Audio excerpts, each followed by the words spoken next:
बार बताई थी, इतने सारे क्वेश्चंस भी कराए थे कि बेसिक बफर क्या होता है और एसिडिक बफर क्या होता है, ये सब अगर उसमें भी गड़बड़ी करके आ रहे हो।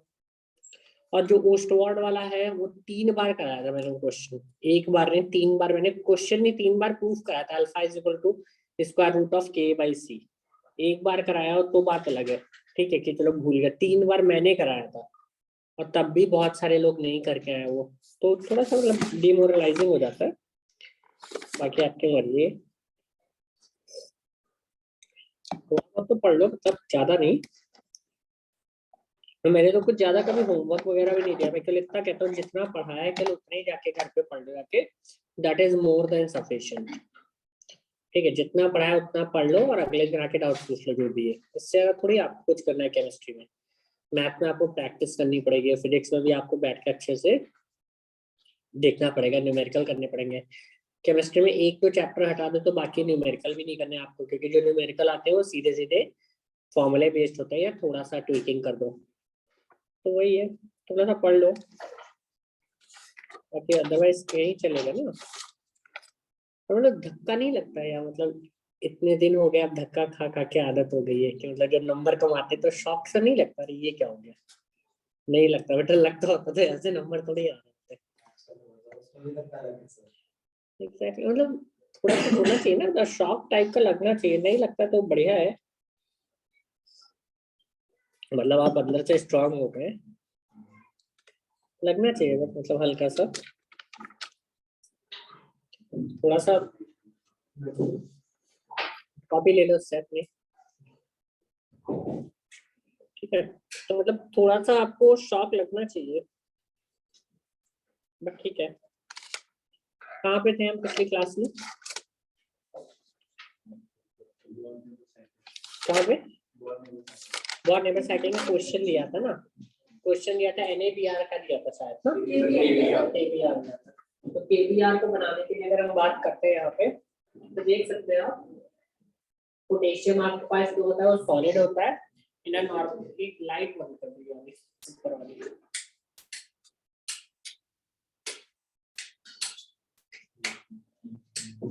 नहीं कहाँ से ठीक है ठीक है, तो यहाँ पे K सॉलिड है और यहाँ पे Br2 आपका यूजुअली क्या होता है, लिक्विड होता है, और यहाँ पे हाफ होगा क्योंकि आपको एक ही Br चाहिए KBr में, और आपको क्या मिल जाएगा KBr सॉलिड। यहाँ पे जो डेल्टा H होगा वो क्या होगा, डेल्टा H ऑफ रिएक्शन होगा, ठीक है, नॉट के साथ होगा ना। अगर इसकी बात करते हैं तो पहले इसको हम सॉलिड किसमें कन्वर्ट करेंगे, गैसियस में, फिर यहाँ पे जो एनर्जी होगी उसको क्या बोलेंगे, डेल्टा H सब्लिमेशन। देन यहाँ पे क्या होगा, आप एक इलेक्ट्रॉन इससे निकाल लेंगे, एक इलेक्ट्रॉन अगर निकाल लेंगे तो यहाँ पे क्या हो जाएगा, A प्लस गैसियस, इसको हम क्या बोलेंगे, डेल्टा H आयनाइजेशन। अब यहाँ पे आते हैं, यहाँ पे अगर हम बात करते हैं तो यहाँ पे क्या होगा, Br आपका बोलिए, यहाँ पे आपका बॉन्ड डिसोसिएट करेगा, तो डेल्टा H यहाँ पे कितने ब्रोमीन है, आधी ब्रोमीन है, तो एक के लिए एनर्जी अगर डेल्टा H होगी तो हाफ के लिए क्या होगी, हाफ हो जाएगी, ठीक है। इन सब में नॉट लगा देना, मैं लगा नहीं रहा हूँ क्योंकि हमेशा जो कंडीशन हमारी वो क्या है, स्टैंडर्ड है। तो अगर हाफ Br2 को आप तोड़ोगे तो आपको क्या मिलेगा, एक सिंगल Br मिलेगा, ठीक है, Br लिक्विड मिल गया, सॉरी एक चीज गलती हो गई यहाँ पे, एक गलती हो गई, एक ये तोड़ने से पहले आपको इसको पहले गैस में कन्वर्ट करना होता है, क्योंकि जो बॉन्ड डिसोसिएशन एनर्जी होती है वो गैसियस स्टेट में होती है, तो पहले लिक्विड से इसको गैस में कन्वर्ट करना पड़ेगा, तो half Br2 gas, is that clear. तो यहाँ पे इसको हम क्या बोलेंगे, लिक्विड से गैस जा रहे हैं, इसमें हम क्या बोलेंगे इसे, वेपराइजेशन, लेकिन वो कितना वेपराइजेशन होगा, हाफ होगा, क्योंकि जो आपका मॉलिक्यूल है वो कितने हाफ मोल है, ठीक है। तो पहले आपने वेपराइज किया, अब वेपराइज करने के लिए गैस में कन्वर्ट हो गया, अब गैस से आप इसको क्या कर सकते हो, तोड़ सकते हो यहाँ पे, क्योंकि जो ये बॉन्ड तोड़ते हैं हमेशा किस में तोड़ते हैं, गैसियस स्टेट में। ध्यान देना, उल्टा मत कर देना, ठीक है, आपको समझ में आ रहा है डिफरेंस, अगर उल्टा कर दोगे तो क्या होगा, क्योंकि लिक्विड स्टेट में बॉन्ड तोड़ना ज्यादा डिफिकल्ट होगा, तो लिक्विड स्टेट में जब आप बॉन्ड तोड़ोगे तो एनर्जी आपको क्या लगेगी, ज्यादा लगेगी, तो वो एक्चुअल में नहीं होता है। क्लियर है? आगे बढ़े। ठीक है, अब यहाँ पे हम क्या करेंगे, इसको हमें क्या करना है, बी आर को किसमें कन्वर्ट करना है, बी आर माइनस में कन्वर्ट करना है। बी आर नेगेटिव आ गया यहाँ पे गैस, और यहाँ पे क्या हो जाएगा, आपका जो एनर्जी होगी उसको हम क्या नाम देंगे, इलेक्ट्रॉन गेन एंथैल्पी। अच्छा, अब ये और ये मिलके क्या बना देंगे, ये बना देंगे, तो ये जो एनर्जी होगी ये क्या होगी, नेगेटिव लैटिस एनर्जी, क्योंकि लैटिस एनर्जी क्या होती है, तोड़ने पे होती है, तोड़ने पे लैटिस एनर्जी होती है, तो बनने पे क्या होगी, नेगेटिव लैटिस एनर्जी। तो यहाँ पे टोटल क्या हो जाएगा, डेल्टा एच सब्लिमेशन प्लस, समय में नॉट नहीं लगा रहा, आप नॉट लगा लेना, ठीक है, ionization plus half times delta H vaporization plus half time delta H bond dissociation energy plus delta H EG minus delta H lattice energy is equal to delta H of.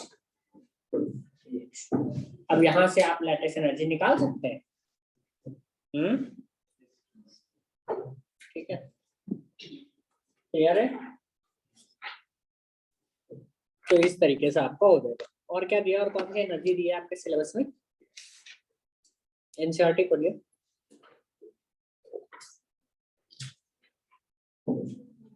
इसको तो आगे आ जाओ, वहां से दिख रहा है आपको, अब आगे आ जाइए। फिर एक्चुअली सामने से बोर्ड पे सही से रिकॉर्ड नहीं होता, अंदर करने के लिए इधर कर देंगे थोड़ा सा। क्लियर है? आगे कौन सी एनर्जी दी है आपका,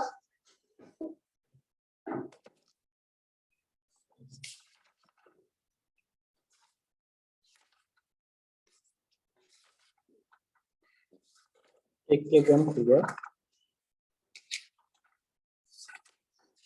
ये आपका हो गया बोर्न-हेबर साइकिल।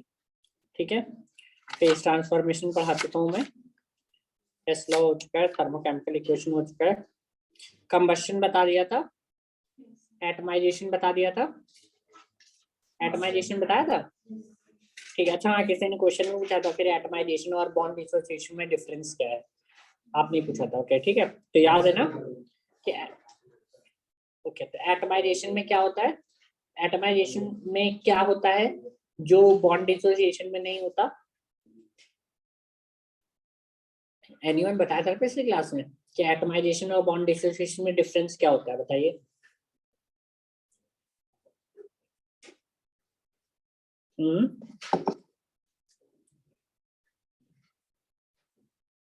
एनीवन,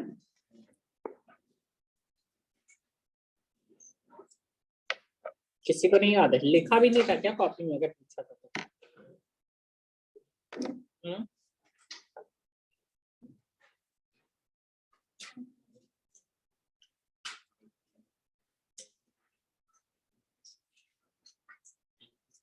ओके देखिए, एटमाइजेशन में क्या होता था,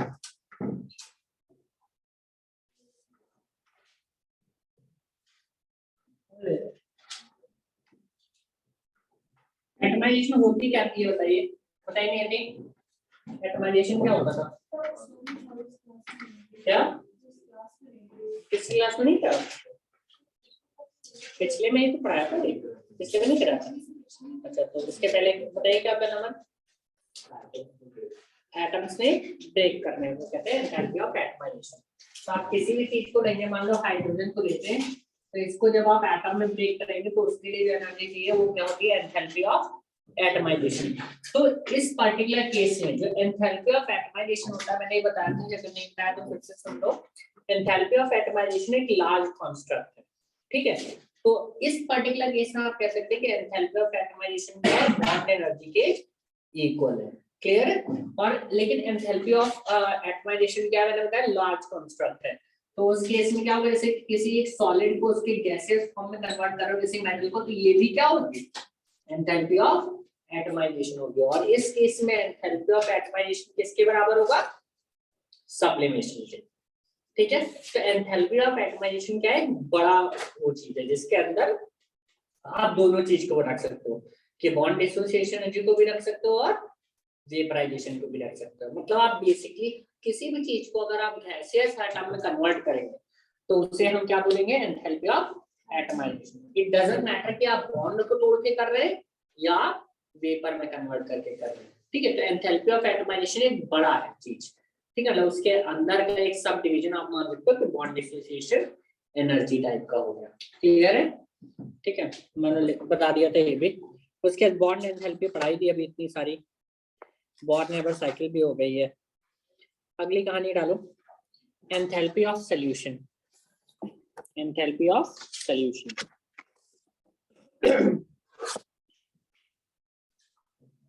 enthalpy of solution.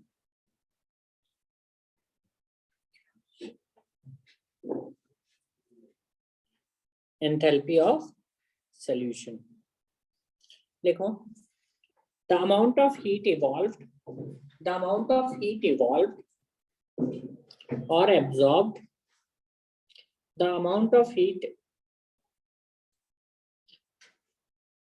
evolved or absorbed when 1 mole of solute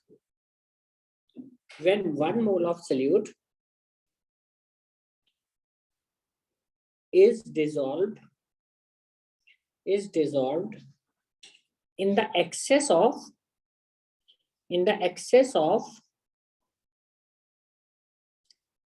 solvent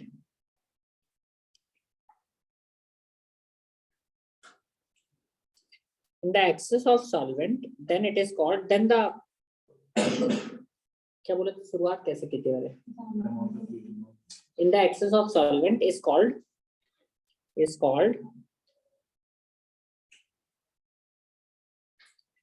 heat of solution.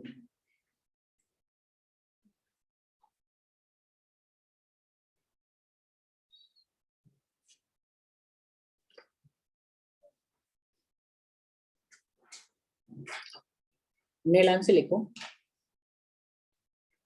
ठीक है। जनरली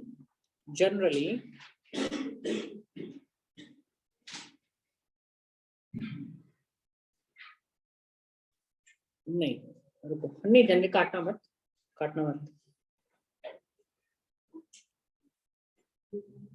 if the solution, नहीं रुको,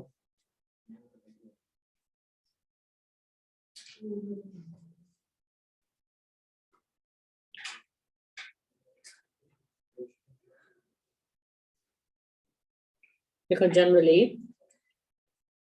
डिसोल्यूशन ऑफ अ सब्सटेंस, ये थोड़ा इंपॉर्टेंट पॉइंट है इसलिए थोड़ा सोचना पड़ रहा है कैसे लिखना है। जनरली ये बहुत समझ के लिखना है जो मैं बोल रहा हूँ, ठीक है, ऐसे मत लिखना। Generally the dissolution of a substance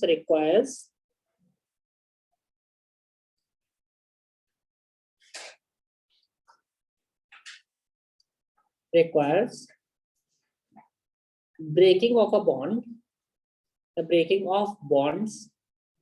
Generally the dissolution requires breaking of bonds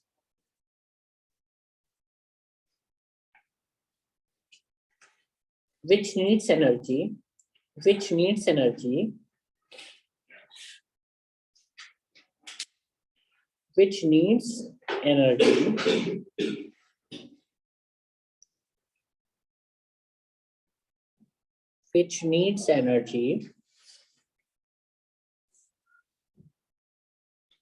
so the process turns out to be endothermic. The process turns out to be endothermic. क्या आप दोनों लोग आ गए एक साथ? अच्छा ओके, नहीं एक साथ, आप तो गुस्सा हो रहे हो कि ऐसे कैसे बोल दिया, ठीक है ओके। अच्छा ये नहीं आ रही थी ना, ये आ गई थे, ये हुआ। The process turns out to be endothermic. Okay, नए लाइन से लिखना। But in some cases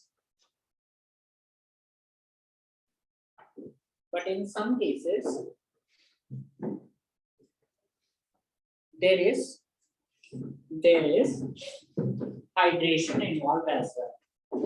Hydration याद था क्या है? वो याद है क्या? टेस्ट में लिखा ढंग से. There is a hydration involved in the process. और हाइड्रेशन क्या होता था? याद है? हीट ऑफ हाइड्रेशन क्या होती थी? एंथैल्पी ऑफ हाइड्रेशन क्या होती थी? याद है? याद होगा. केमिकल बॉन्डिंग में पढ़ाई थी ना शुरुआत में. एंथैल्पी ऑफ हाइड्रेशन क्या होता था? एंडोथर्मिक होती थी, एक्सोथर्मिक होती थी, क्या होता था? तो हीट ऑफ हाइड्रेशन क्या बोला मैंने? Hydration is involved. So the heat of solution or enthalpy of solution turns to be in the process the heat of hydration, so heat of solution turns to be exothermic. ठीक है. अब यहाँ पे समझो तो आपका जो प्रोसेस है वो क्या हो सकता है? एंडोथर्मिक भी हो सकता है और एक्सोथर्मिक भी हो सकता है. होमवर्क के लिए लिख लो हीट ऑफ हाइड्रेशन पढ़ना है जाके आपको. ठीक है. और लैटिस एंथैल्पी पढ़नी है. दोनों पढ़ाया हुआ है मैंने. लैटिस एंथैल्पी और वो पढ़नी है. और तो लैटिस तो मैंने पढ़ा दिया से, बट हीट ऑफ हाइड्रेशन आपको जाके पढ़ना है. ठीक है. वो मैंने पढ़ाया हुआ था पहले. तो समझो यहाँ पे हो क्या रहा है. जब आप किसी चीज को डालते हो पानी में तो दो चीजें हो सकती है. ठीक है. सबसे पहली चीज क्या है कि मान लो प्लीज बातें मत करो. अगर मान लो से फॉर एग्जांपल आपका मैंने H2SO4 को आपको पानी में डाल दिया. पहले H2SO4 सिंपल था, अब हमने क्या कर दिया इसको पानी में डाल दिया. यहाँ पे लिक्विड लिख रहा हूँ. लिक्विड का मतलब क्या है? प्योर H2SO4 है. ठीक है. जब भी कहीं पे भी लिक्विड L लिखते हैं तो उसका मतलब वो प्योर होता है. अब हमने इसको पानी में डाल दिया तो ये क्या हो गया? H2SO4 एक्वस बन गया. और इसमें क्या निकलती है? हीट निकलती है. कभी भी अगर लैबोरेटरी में करना, मेरे साथ धोखा हो चुका है, तो जब कभी भी H2SO4 अगर आपको कंसंट्रेटेड में और पानी में डालना हो तो बहुत ही स्लोली डालना और ध्यान देना कि पानी आपका हीटेड, मतलब पानी में गर्म नहीं होना चाहिए पानी, क्योंकि इसमें हीट बहुत निकलती है और आपका बीकर फटने के चांसेस बहुत रहते हैं. तो मतलब और जलने के चांसेस भी होते हैं अगर कुछ सही से पहना नहीं. तो यहाँ पे हीट क्या हो रही है आपकी? नेगेटिव है. यहाँ पे कोई बॉन्ड नहीं टूट रहा है. यहाँ पे सिंपली क्या हो रहा है? आपका हाइड्रेशन हो रहा है. Is that clear? तो यहाँ पे हाइड्रेशन हो रहा है. तो एक तो ये हो सकता है कि जब आपका सिंपल हाइड्रेशन हो रहा है, जो हमने पहले भी पढ़ा है. ठीक है. कि आपने क्या किया? पानी में डाला, लेकिन यहाँ पे कोई आयंस नहीं बन रहे. इतना ध्यान दो. यहाँ पे क्या हो रहा है? सिंपल ये सॉल्यूशन हो रहा है. ठीक है. अब हम आते हैं दूसरा केस. एक तो ये केस हो गया. अच्छा, मैंने जो बोला है वो क्या है? हीट ऑफ सॉल्यूशन है. ठीक है. तो यहाँ पे जो सॉल्वेंट है वो ऐसा नेसेसरी नहीं है कि पानी ही हो, वो कुछ भी हो सकता है. ठीक है. बट हम क्योंकि जनरली पानी में डील करते हैं तो हम पानी लेके बात कर रहे हैं. ठीक है. सॉल्यूशन कुछ भी हो सकता है. Is that clear? और जब कुछ, अब देखो, अब मान लो अपने NaCl को डाला पानी में. NaCl सॉलिड था, पानी में डाला. ठीक है. तो बनता क्या था आपको याद है? आपको Na plus aqueous plus Cl minus aqueous. ये कब होगा कि इसके अंदर दो चीजें, इस पर्टिकुलर रिएक्शन में जो हीट निकलेगी उसे हम कहते हैं हीट ऑफ सॉल्यूशन. अब यहाँ पे लेकिन इसको अगर हम ब्रेक करें तो फिर दो चीजें हो रही है. एक NaCl क्या कर रहा है? NaCl एक आयनिक कंपाउंड है तो उसकी कुछ लैटिस एनर्जी होगी. तो पहले NaCl जब आप पानी में डालोगे तो ये टूटेगा Na प्लस सॉलिड और Cl माइनस सॉलिड में, गैसेस में. सॉरी, इसको हम गैसेस लिखते हैं ऐसे. ठीक है. फिर यहाँ पे जब आप पानी में डालोगे तब ये होगा. मैंने कह तो दिया था हाइड्रेशन पढ़ना, बट मुझे पढ़ाना पड़ेगा. ये जो प्रोसेस है ये क्या है? लैटिस एनर्जी है. देख सकते हैं आप, एक सॉलिड आयन को उसके गैसियस आयन, एक सॉलिड कंपाउंड को उसके गैसियस आयन में कन्वर्ट करना. और जो सेकंड लाइन है वो हाइड्रेशन है. आप देख सकते हैं कि एक गैसियस आयन को पानी में डाल के एक्वस आयन में कन्वर्ट करना. ये हाइड्रेशन की डेफिनेशन थी, अगर आपको याद नहीं है तो. ये जो लाइन है, जो सेकंड लाइन है वो हाइड्रेशन है, और जो पहली लाइन है वो क्या है? Lattice energy. ठीक है. जनरली हमने जितना भी केमिकल बॉन्डिंग में पढ़ा था वहां पे गैसियस आयन भी इन्वॉल्व होते थे. अगर आप किसी चीज को गैसियस आयन में कन्वर्ट कर रहे हैं तो वो क्या हो जाएगा? Lattice energy. और आप जब गैसियस आयन को डुबोते हैं पानी में तो वो क्या मिलता है आपको? हीट ऑफ हाइड्रेशन या हाइड्रेशन एंथैल्पी. तो ये आपका लैटिस एंथैल्पी है और ये क्या है आपका? हाइड्रेशन. ठीक है. तो ये पूरा रिएक्शन क्या था? ये था डेल्टा H ऑफ सोल्यूशन। मैं जीरो नहीं लिख रहा ऊपर, वो नॉट लिख देना, ठीक है, हमेशा लिख देना, मतलब मैं नहीं लिख रहा क्योंकि बार बार लिखना होगा। डेल्टा एच ऑफ सोल्यूशन जो होगा उसको आप क्या लिख सकते हैं, अभी मैंने बताया था हेस लॉ, कि आप कहीं से भी जाओ आप क्या हो जाता है, सम वही हो जाएगा, हमेशा अलजेब्रिक इक्वेशंस की तरह ट्रीट कर सकते हैं इसको। तो ये क्या हो जाएगा आपका delta H lattice enthalpy plus delta H hydration, तो ये आ जाता है। और लैटिस एंथैल्पी हमेशा क्या होती है आपकी, पॉजिटिव होती है, और हाइड्रेशन एंथैल्पी हमेशा क्या होती है, नेगेटिव। तो डिपेंडिंग अपॉन द मैग्नीट्यूड जो आपका सॉल्यूशन है वो क्या हो सकता है, पॉजिटिव भी हो सकता है और नेगेटिव भी हो सकता है, तो एक्सोथर्मिक भी हो सकता है और एंडोथर्मिक भी हो सकता है। Is that clear? तो ये चीज है। जबकि हाइड्रेशन एनर्जी हमेशा क्या होती है, हाइड्रेशन एनर्जी हमेशा क्या होती है, अब तो ऑनलाइन क्या है, हाँ सर वो लेट हो गया ना, कैब में आ रहे थे क्या,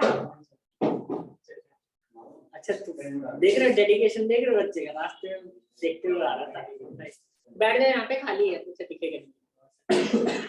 ये क्या है आपका, ये हमेशा नेगेटिव होगा और ये हमेशा क्या होगा आपका पॉजिटिव। क्लियर है पॉइंट? तो जो डेल्टा एच सोल्यूशन है वो आपका क्या हो सकता है, एक्सोथर्मिक भी हो सकता है और एंडोथर्मिक भी हो सकता है, ठीक है। जबकि इसके पहले जो चीजें पढ़ी है, कौन कौन सी पढ़ी है, हमने नाम बताइए। एक तो हमने क्या पढ़ा है, लैटिस एंथैल्पी पढ़ा है। जबकि एंथैल्पी ऑफ कंबस्शन हमेशा क्या होती है, पॉजिटिव होती है, नेगेटिव होती है। एंथैल्पी ऑफ कंबस्शन हमेशा क्या होती है, एक्सोथर्मिक होती है, एंडोथर्मिक होती है, एक्सोथर्मिक होती है। सिंपल सी चीज है, किसी भी चीज को जलाओगे तो आपको एनर्जी मिलती है। एंथैल्पी ऑफ एटमाइजेशन क्या होती है आपकी, एंडोथर्मिक होती है, एक्सोथर्मिक होती है, एंडोथर्मिक होती है, क्योंकि आपको अगर बॉन्ड्स को तोड़ना है तो एनर्जी आपको देनी पड़ेगी, ठीक है। एंथैल्पी ऑफ से फॉर एग्जांपल फ्यूजन क्या होती है, एक्सोथर्मिक होगी या एंडोथर्मिक, फ्यूजन है ना, मतलब कि क्या कर रहे हैं आप, सॉलिड को लिक्विड में कन्वर्ट कर रहे हैं, मेल्ट कर रहे हैं, तो वहां पे क्या होगा आपका, ठीक है। और क्या था, दो चार बना देते हैं और भी। एंथैल्पी ऑफ वेपराइजेशन क्या होगी, एंडोथर्मिक होगी या एक्सोथर्मिक होगी, क्या वेपर करोगे किसी चीज को तो करना है। एंथैल्पी ऑफ कंडेंसेशन क्या होगी, ठीक है। तो इस तरीके से ध्यान देना, ये चीज लिख लेना।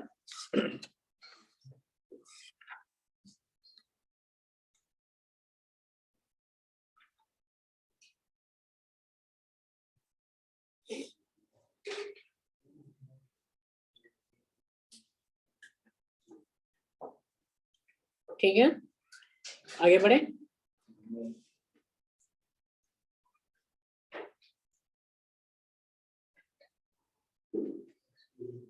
अच्छा, एक क्वेश्चन टेस्ट में था, इसका एक ही दो लोगों ने सही आंसर दिया था, मैंने कराया नहीं था क्या, कि अगर मान लो जो 10⁻⁸ मोलर HCl है उसका pH 8 क्यों नहीं होगा, कराया था मैंने, नहीं कराया था। ओके, अभी करा देता हूँ, इम्पोर्टेंट क्वेश्चन है थोड़ा, इसको हम पूछते हैं वो। हाँ पूरा तो किसी ने नहीं किया था, बट नंबर 2 नंबर का 10 मैंने देख लिया। हाँ बहुत कम लोगों ने लिखा था सही।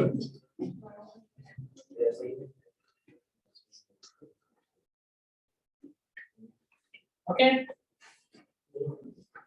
बढ़े आगे। एंथैल्पी ऑफ, ये तो लिख लिया था ना, अब हम क्या लिखा रहे थे, कुछ बोला मैंने लिखने को। एंथैल्पी ऑफ न्यूट्रलाइजेशन, अभी बता दे रहा हूँ, क्लास के एंड में बता देंगे वो, ताकि डिस्टर्ब ना हो क्लास ना।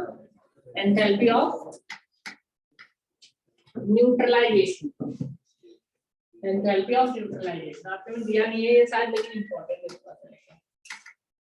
Enthalpy of neutralisation,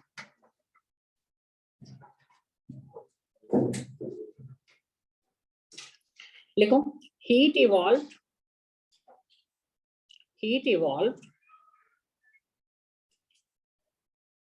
when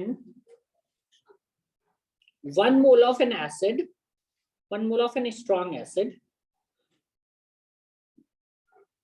1 mole of a strong acid is neutralized by 1 mole of a strong acid is neutralized by 1 mole of strong base. ठीक है, तो यहाँ पे स्ट्रॉन्ग होना चाहिए, ठीक है, इतना ध्यान देना, बट याद नहीं रखोगे आप लोग ये। देखो तो यहाँ पे क्या है, H प्लस है, मतलब H प्लस कहाँ से आना चाहिए, किसी एक स्ट्रॉन्ग एसिड से आना चाहिए, ठीक है, और जो बेस है OH माइनस, वो कहाँ से आना चाहिए, किसी एक स्ट्रॉन्ग बेस से आना चाहिए, ठीक है, किसी एक स्ट्रॉन्ग बेस से आना चाहिए। तो जब 1 मोल इसका और 1 मोल इसका जब रिएक्ट करेंगे तो क्या मिलेगा आपको, पानी, न्यूट्रलाइज हो गए। तो यहाँ पे जो एनर्जी रिलीज होती है वो होती है -13.7 किलो कैलोरी पर मोल, ये हमेशा होगा। इट डज नॉट मैटर कि आपका ये स्ट्रॉन्ग HCl था या HI था, या ये वाला स्ट्रॉन्ग बेस आपका CaOH था का वोल्टाइज था या NaOH था या KOH था, इट डज नॉट मैटर। अगर ये स्ट्रॉन्ग है तो आपका जो एनर्जी होगा वो कितना होगा, 1 मोल के लिए केवल एक H प्लस और एक OH माइनस के लिए कितना होगा, 13.7 किलो कैलोरी पर मोल। अगर 2 होते तो क्या होगा, उसका डबल हो जाएगा, हाफ होगा तो उसका क्या हो जाएगा, ये हमेशा फिक्स है। लेकिन अगर यहाँ पे हमने एक स्ट्रॉन्ग ले लिया और एक वीक ले लिया या दोनों वीक ले लिया, तो जो एनर्जी रिलीज होती है वो 13.7 से कम रिलीज होती है, ठीक है, तो ये लिख लो पहले, energy release is 13.7 kilo calorie पर मोल। इसको जूल में भी कन्वर्ट कर सकते हैं, कैलोरी और जूल में क्या रिलेशन होता है, 4.2, ठीक है, कैलोरी को 4.2 से मल्टीप्लाई कर देते हैं तो आपको किलो, यहाँ पे किलो कैलोरी है तो आपको किलो जूल मिल जाएगा, ठीक है, तो आई गेस 50 इतना भी आएगा, 7 चौक 28, 3 चौक 52, तो 54 57 के आसपास आएगा, देख लेना, 57 59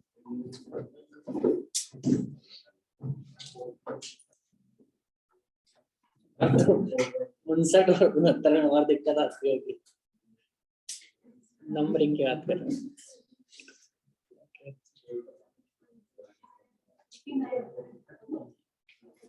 59 पता है और 57 नहीं पता, कोई नहीं, हो जाता है,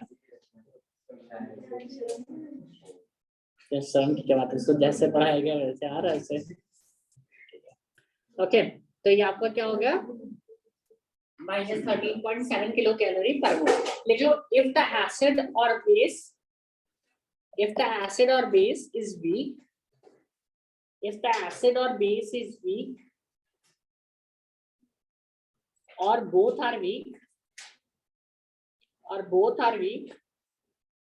then the energy released is less than 13.7 kilo calorie per mole. It is less than 13.7 kilo calorie पर मोल। वो नहीं आ रहा है बहुत दिन से, अभी तक आया नहीं क्या खेल के, जो आपके साथ बैठता था, प्रत्युष नहीं, क्या प्रत्युष नहीं आ रहा, क्या हुआ उसको, पूछ लो, तुम्हारे साथ बैठता था कि ठीक ठाक हो भाई, बहुत लंबा टाइम हो गया उसको आएगा, ओके, तो ये होती है आपकी कहानी। लास्ट हेडिंग है एंथैल्पी ऑफ डाइल्यूशन, आपके इसमें दिया है, ऑल्दो ये इंपॉर्टेंट नहीं है बट पूछ सकते हैं कुछ भी, enthalpy of dilution.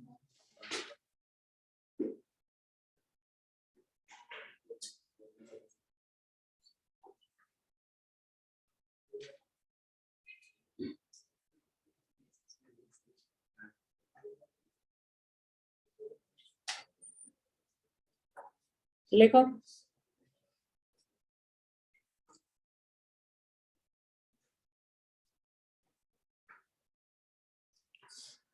it is known as, नहीं ऐसे लिखो,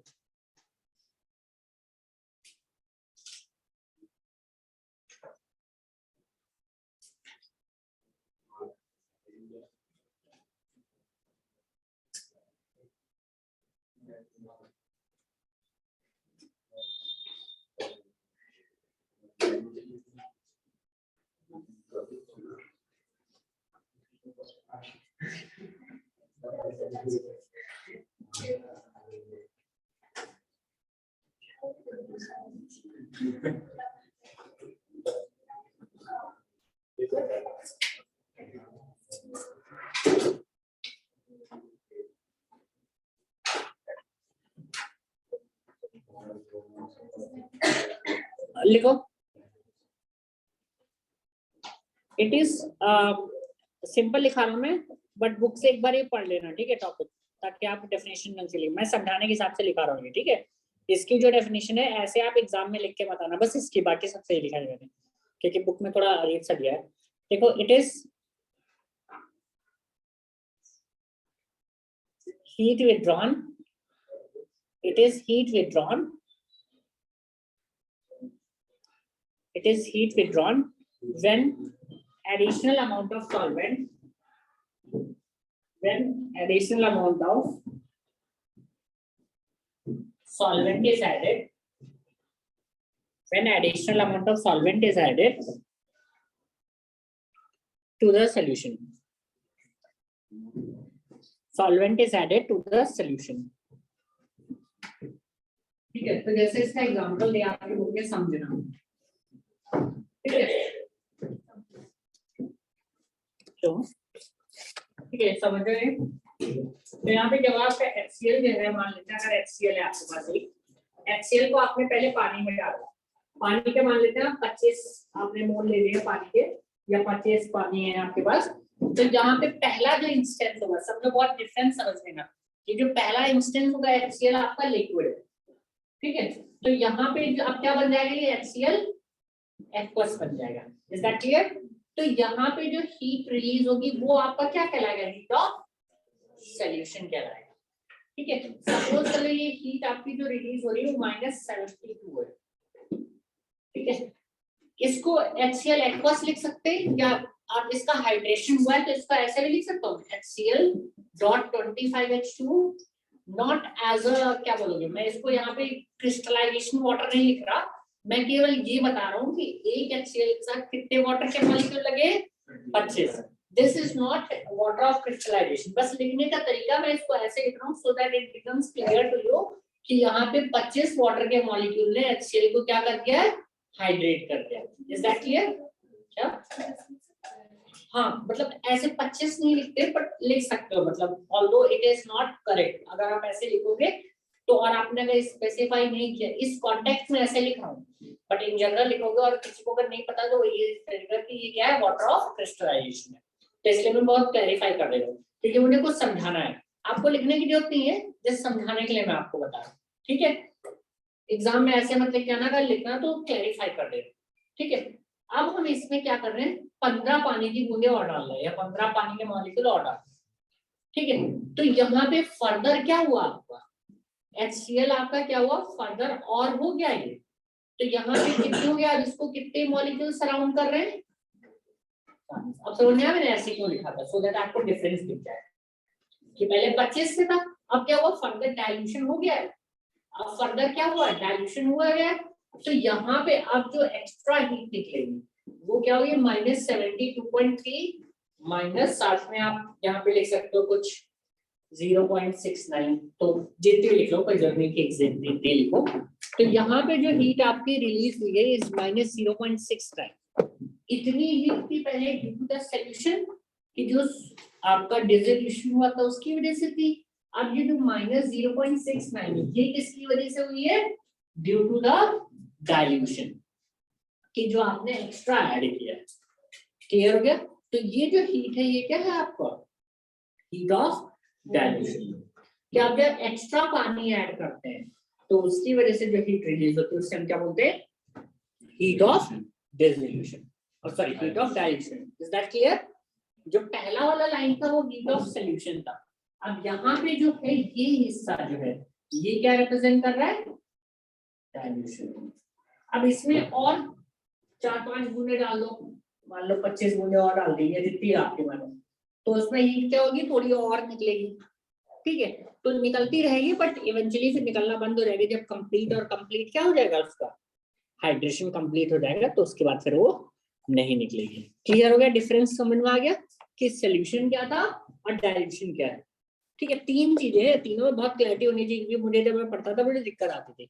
पहला क्या है, हाइड्रेशन। हाइड्रेशन क्लियर है कि गैस को आप क्या कर रहे हो, एक्वस, गैसियस आयन को आप क्या कर रहे हो, एक्वस में कन्वर्ट कर रहे हो, तो वो क्या था आपका हाइड्रेशन। सॉल्यूशन क्या है कि आप एक सॉलिड NaCl ले रहे हो, वहां पे आयन वायन नहीं ले रहे हो आप, ठीक है। आपके पास पूरा क्या है, सॉल्ट है, और उसको पानी में आप क्या कर रहे हो, एक्वस में कन्वर्ट कर दो। वहां पे लैटिस एनर्जी वाला भी, मतलब आप ब्रेक भी कर रहे हो उसको और फिर हाइड्रेट भी कर रहे हो, तो वो सोल्यूशन हो गया। तीसरी चीज क्या है, डाइल्यूशन। क्लियर है, तीन रिलेटेड चीजें हैं, आपको तीनों में क्लैरिटी होनी चाहिए। जो आपका पहला था हाइड्रेशन, उसमें क्या था, गैसियस आयन को एक्वस आयन में कन्वर्ट कर रहे थे। सेकंड क्या था आपका, जो सॉलिड सॉल्ट है उसको आप क्या कर रहे हो, एक्वस में कन्वर्ट कर रहे हो। और तीसरा वाला क्या है, तो डाइल्यूट कर रहे हो, वो क्लियर होगा। ठीक है, तो क्लैरिटी आपके दिमाग में होनी चाहिए कि तीनों में डिफरेंस क्या है।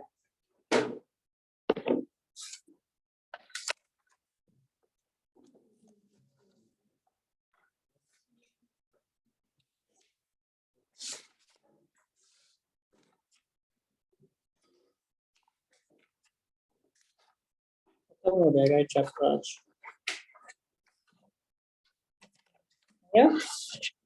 अगली हेडिंग डालो स्पॉन्टेनिटी। पढ़ा चुका हूं बट फिर से पढ़ा रही हूँ, इसका ढंग से नहीं हुआ था।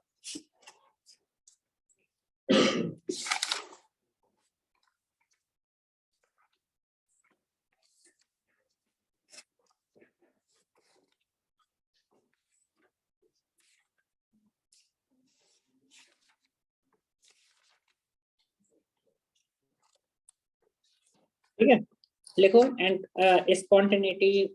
स्पॉन्टेनिटी डाला हेडिंग, नहीं हेडिंग कट कर दो, हेडिंग डालो एंट्रोपी। बुक में स्पॉन्टेनिटी लिखा है इसलिए बोल दिया था मैंने, ये बुक ले लो, कोई जरूरत नहीं है कुछ।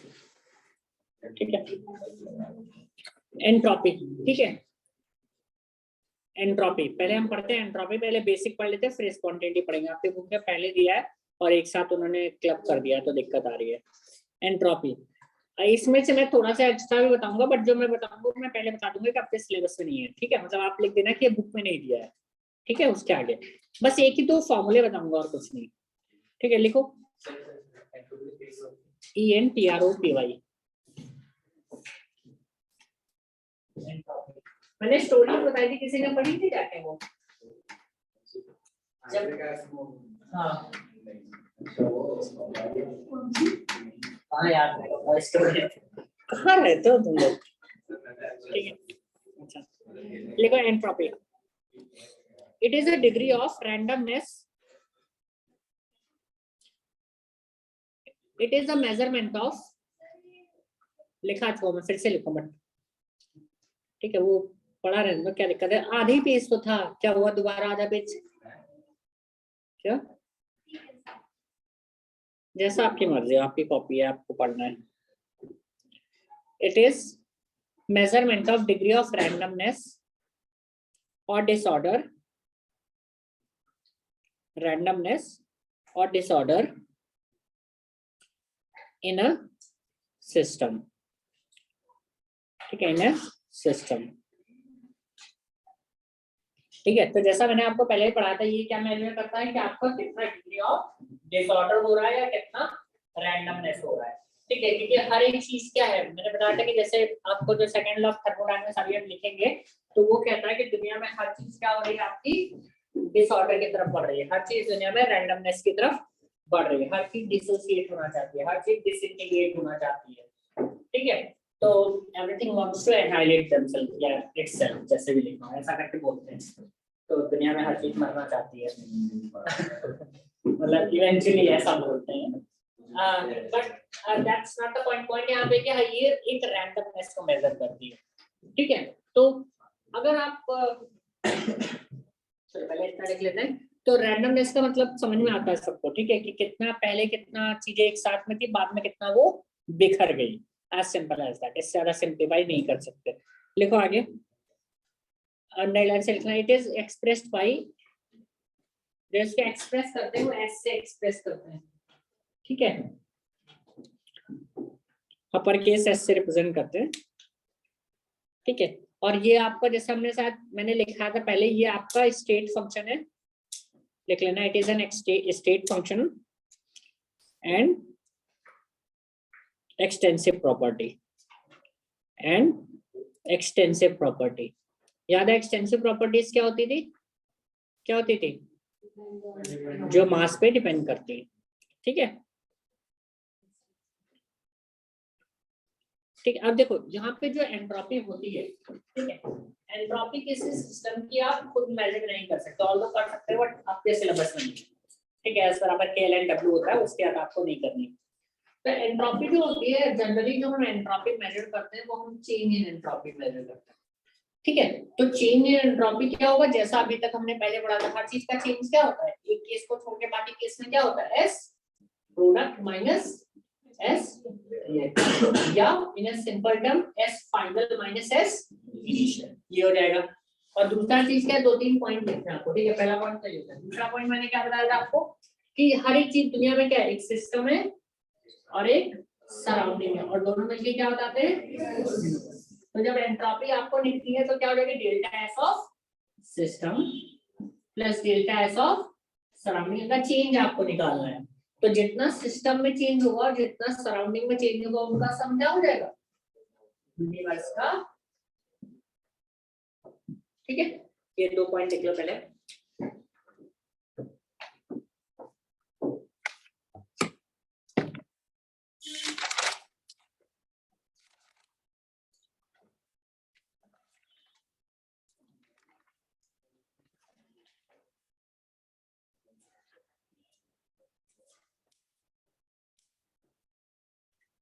पॉइंट करके लिखना है अब सारी चीजें, ठीक है। शुरू में डेफिनेशन लिख दिए, सारे पॉइंट करके लिखेंगे जो भी लिखेंगे।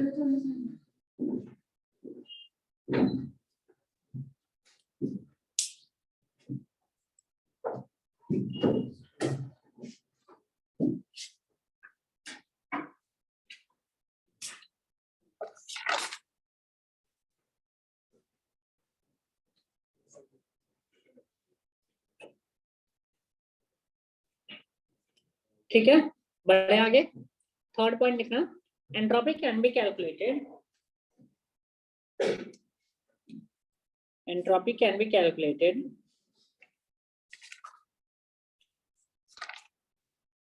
using the formula, third point है, sorry not entropy, change in entropy, not entropy, change in entropy. Change in entropy can be calculated using the formula Q reversible upon T, ठीक है, ये आपके सिलेबस में नहीं है, ठीक है, this one is not given in your book, तो ये आप एक्चुअली चाहो तो ओमिट कर सकते हो, but you need to know कि फॉर्मूला होता क्या है, ठीक है, कुछ पर्पस है वो बताने का मेरा, ठीक है, ये चीज आपको उसमें नहीं दी गई है। क्या क्यों बेटा, हीट है हमेशा, हाँ किसी भी तरीके से लिख सकते हैं, आपकी मर्जी है, छोटा क्यों बड़ा, ऐसा कोई अलग चीज नहीं है, क्या, हाँ ठीक है। देखो now this is not in your syllabus, ठीक है, बट लेट्स अंडरस्टैंड दिस, ठीक है, क्योंकि समझना जरूरी है। हाँ टी बेटा हमेशा यूजुअल सिंबल से, कोई अगर नया सिंबल होगा तो मैं बता दूंगा आपको, ठीक है, अगर मैं नहीं बताया तो यूजुअल सिंबल से ना।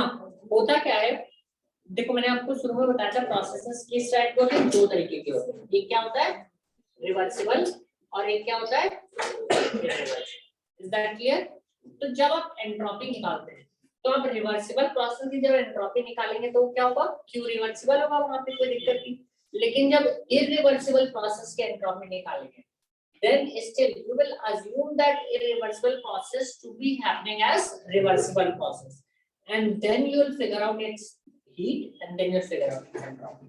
तो ये हम assumption लेते हैं, क्यों लेते हैं, कैसे लेते हो, मैथमेटिकल प्रूफ है, वो आपके सिलेबस में नहीं है, ठीक है, वैसे तो ये भी नहीं है, बट फिर भी इतना आपको क्लियर होना चाहिए कि जब भी हम एंट्रोपी निकालते हैं, भले ही वो इरिवर्सिबल प्रोसेस हो या रिवर्सिबल प्रोसेस हो, हम क्या अज्यूम करेंगे कि जो हमारा सिस्टम है वो कैसे एक्ट कर रहा है, एज अ रिवर्सिबल एक्ट कर रहा है, या हमारा प्रोसेस क्या है वो रिवर्सिबल है, और हम उसकी क्या करते हैं, फिर हम वहां पे हीट निकालते हैं। इसलिए जो फॉर्मूला है वो दोनों केस के लिए क्या है, क्यू रिवर्सिबल अपॉन टी है।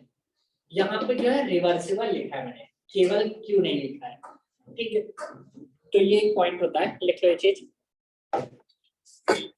कि फॉर, मैं लिखा देता हूँ इसी पॉइंट में लिखना, for the calculation of entropy, for the calculation of entropy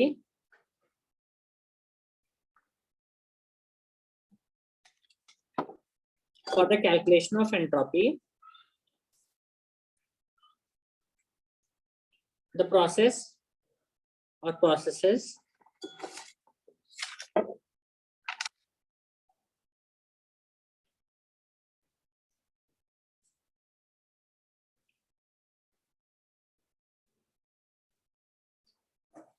are assumed to be reversible. Processes are assumed to be reversible. ठीक है, बट वो रिवर्सिबल है नहीं, इतना क्लैरिटी होना चाहिए आपको। ठीक है, तो आपको सिलेबस में नहीं तो मैं ज्यादा डिटेल में नहीं जाऊंगा। ठीक है, बट क्योंकि इस पे न्यूमेरिकल अच्छे आते हैं, जेई में आता है, कभी नहीं आते, तो उसमें हम नहीं जाएंगे। आपको इतना ध्यान देना है कि बस इतना याद रखना है कि आपका जो प्रोसेस हम उसे अज्यूम करते हैं, वो रियलिटी में नहीं है रिवर्सिबल। ठीक है, we calculate the value of Q imagining कि ये जो प्रोसेस इरिवर्सिबल था, ये क्या है आपका रिवर्सिबल है, केवल क्यू के लिए, बाकी किसी चीज के लिए नहीं। ठीक है, इस क्यू को कैलकुलेट करने के लिए let's let go of that. आगे लिखो, क्वेश्चंस करके डालते हैं। नहीं, चौथा पॉइंट लिखो, if the disorder is increasing, अगर डिसऑर्डर इंक्रीज कर रहा है तो हम क्या मानेंगे, आपका एंट्रोपी क्या होगी, इंक्रीज करेगी। If the disorder is increasing तो हमारा क्या होगा, जो फाइनल एंट्रोपी है वो क्या होगी, इनिशियल एंट्रोपी से ज्यादा होगी। तो डेल्टा एस क्या हो जाएगा आपका, पॉजिटिव हो जाएगा। ठीक है, डेल्टा एस पॉजिटिव हो जाएगा। क्लियर है? अगर आपका दूसरा पॉइंट क्या है, इफ द डिसऑर्डर इज या रैंडमनेस इज डिक्रीजिंग, अगर डिसऑर्डर या रैंडमनेस डिक्रीज करेगी तो क्या होगा आपका नंबर, कौन सा पॉइंट, फोर्थ का ए ये हो गया था, फोर्थ का बी हो गया। अगर आपका रैंडमनेस डिक्रीज कर रहा है तो फाइनल एंट्रोपी क्या होगी, इनिशियल एंट्रोपी से कम होगी, और डेल्टा एस क्या हो जाएगा आपका, लेस है। क्लियर है? ठीक है, अब क्वेश्चंस करते हैं इस पे। लिखिए, पहले भी किए थे थोड़े बहुत ना, नहीं किए थे, नहीं किए थे भाई, 4-5 मुझे अच्छे से याद है। ठीक है, चलो करते हैं क्वेश्चन।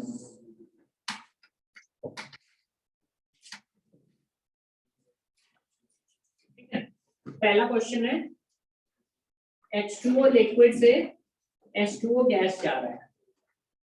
ठीक है, ये कराए नहीं थे क्वेश्चन? तो यहाँ पे या H2O गैसियस से H2O सॉलिड जा रहा है। ठीक है, बताओ डेल्टा एच क्या होगा, आई मीन डेल्टा एस क्या होगा। पहले वाले में डेल्टा एस क्या होगा, लिक्विड से गैस जा रहा है, क्योंकि एंट्रोपी क्या होगी आपकी, बढ़ रही है, रैंडमनेस क्या हो रही है आपकी, बढ़ रही है, तो डेल्टा एस पॉजिटिव। सेकंड वाले में नेगेटिव। तीसरा वाला आते हैं, और क्वेश्चंस अगर अच्छे मिल जाए, एक तो बहुत अच्छा क्वेश्चन अभी कराता हूँ वो,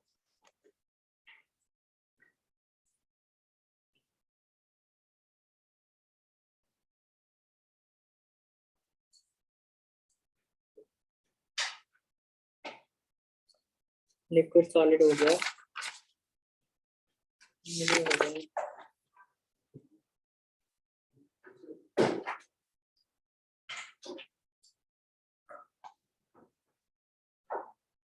अगला लिखो question, for which of these processes, for which of these processes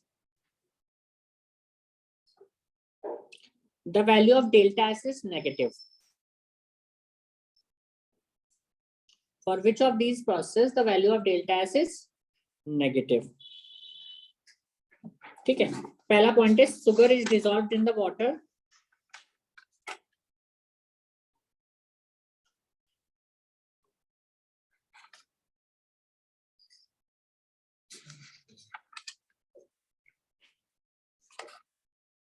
sugar is dissolved in the water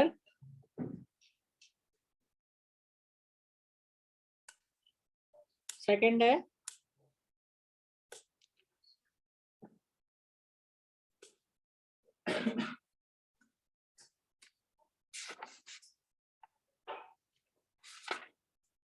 steam condenses on a surface, steam condenses on a surface, steam condenses on a surface और तीसरा है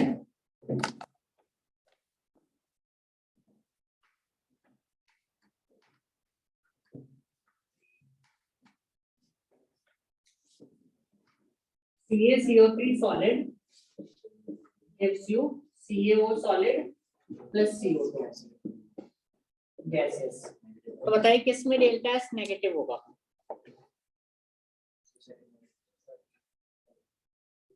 सबको समझ में आ रहा है? पहले वाले में क्या है, सुक्रोज आपका टूट रहा है, वहां पे जब पानी में डालोगे तो डिसॉल्व होगा ना वहां पे, तो टूटेगा वो। सेकेंड वाले में क्या है, आपका कंडेंस हो रहा है। पहले जो गैस फ्री थी, पहले जिसमें ज्यादा रैंडमनेस थी, ज्यादा डिसऑर्डर थी, वो एक सरफेस पे आके चिपक गई है, तो वहां पे क्या होगा, वो उतनी ज्यादा फ्रीडम उसमें नहीं रही मूवमेंट की। और अगर फ्रीडम मूवमेंट नहीं रहा वहां पे तो क्या होगा वो, ठीक है। इसकी बात करते हैं, यहाँ पे क्या होगा, बोलो, डेल्टा एस नेगेटिव होगा या पॉजिटिव होगा? डेल्टा एस पॉजिटिव होगा, क्यों? हाँ, क्योंकि पहले लेफ्ट हैंड साइड पे एक ही मॉलिक्यूल है, राइट हैंड साइड पे क्या है, दो मॉलिक्यूल है। ऐसे भी देख सकते हैं, यहाँ पे गैस और यहाँ पे क्या है, सॉलिड है, but it doesn't help much. आप नंबर ऑफ मॉलिक्यूल काउंट कर लोगे वो ज्यादा अच्छा रहेगा। पहले नंबर ऑफ मॉलिक्यूल काउंट क्या करो, फिर उनकी स्टेट देखा करो। तो यहाँ पे दो है, यहाँ पे एक है, तो ऑर्डरनेस क्या हो गया है, बढ़ गया है। तो यहाँ पे डेल्टा एस पॉजिटिव हो जाएगा, ठीक है। और क्या कर सकते हैं इसमें, बाकी कुछ ज्यादा है नहीं इसमें।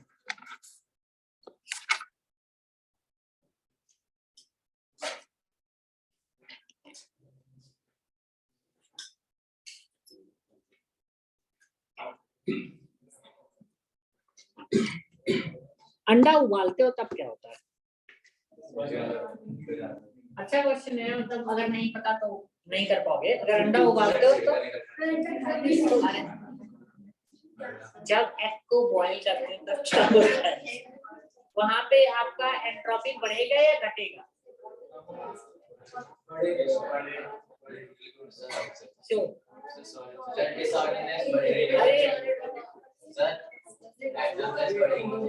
देखते हैं, जब आप एग को बॉईल करते हैं तब क्या होता है, अंदर का लिक्विड भाई बैठे कैसे हो, मतलब थोड़ा तो डेकोरम मेंटेन रखो, मैं नहीं कहता हूँ, थोड़ा तो एटिकेट रखो। आपका जो अंदर का यूज है वो लिक्विड से क्या हो जाता है, सॉलिड हो जाता है, तो वहां पे डेल्टा एस क्या होना चाहिए, नेगेटिव होना चाहिए ना। बट रियलिटी में क्या होता है, अगर आपको पता नहीं तो आप ये नहीं कर पाएंगे। रियलिटी में वहां पे एक्चुअली डेल्टा एस बढ़ता है, वो आपको दिखने में लग रहा है लिक्विड से सॉलिड हो रहा है, बट होता क्या है कि पहले जो प्रोटीन्स लॉन्ग चेन प्रोटीन थे, अब वो ब्रेक होके शॉर्ट चेन प्रोटीन हो जाते हैं। तो पहले जो प्रोटीन आपकी एक बड़ी सी चेन थी, वो अब वो टूट के दो तीन कन्वर्ट हो गया, तो नंबर ऑफ मॉलिक्यूल्स क्या हो गया वहां पे, बढ़ गया। तो ये आपको बाहर से दिखने में लग रहा है लिक्विड टू सॉलिड हो रहा है, बट वहां पे रियलिटी में क्या हो रहा है, जो प्रोटीन चेन है वो क्या हो रही है, ब्रेक हो रही है। एज अ रिजल्ट वहां पे डेल्टा एस क्या होता है, बढ़ जाता है। तो लिख लो क्या, इंक्रीज ऑफ वॉल्यूम से कैसे करोगे वो तो, हाँ मैं समझा नहीं अभी।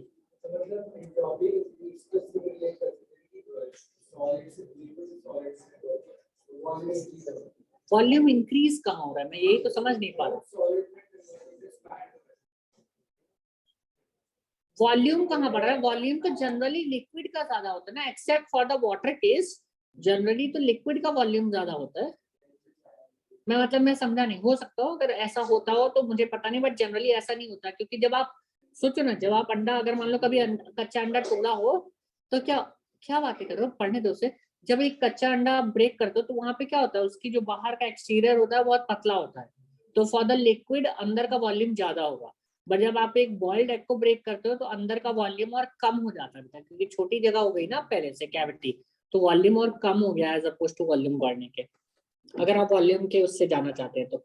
बट वो आंसर नहीं है, तो यहाँ पे लिख लेना answer, delta S is greater then 0।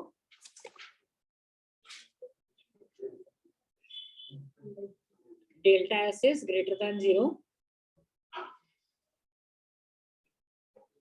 ठीक है। बिकॉज बिकॉज बिकॉज क्या कर रहे हो, कर क्या रहे हो नीचे, मोबाइल चला रहे हो, because the denaturation of protein, because the denaturation of protein takes place. Denaturation का मतलब होता है breaking of the protein, ठीक है। denaturation वर्ड जो होता है उसका मतलब होता है breaking of the protein. Bio वाले से पूछ सकते हैं आप, कुछ ज्यादा डिटेल में बता देंगे आपको।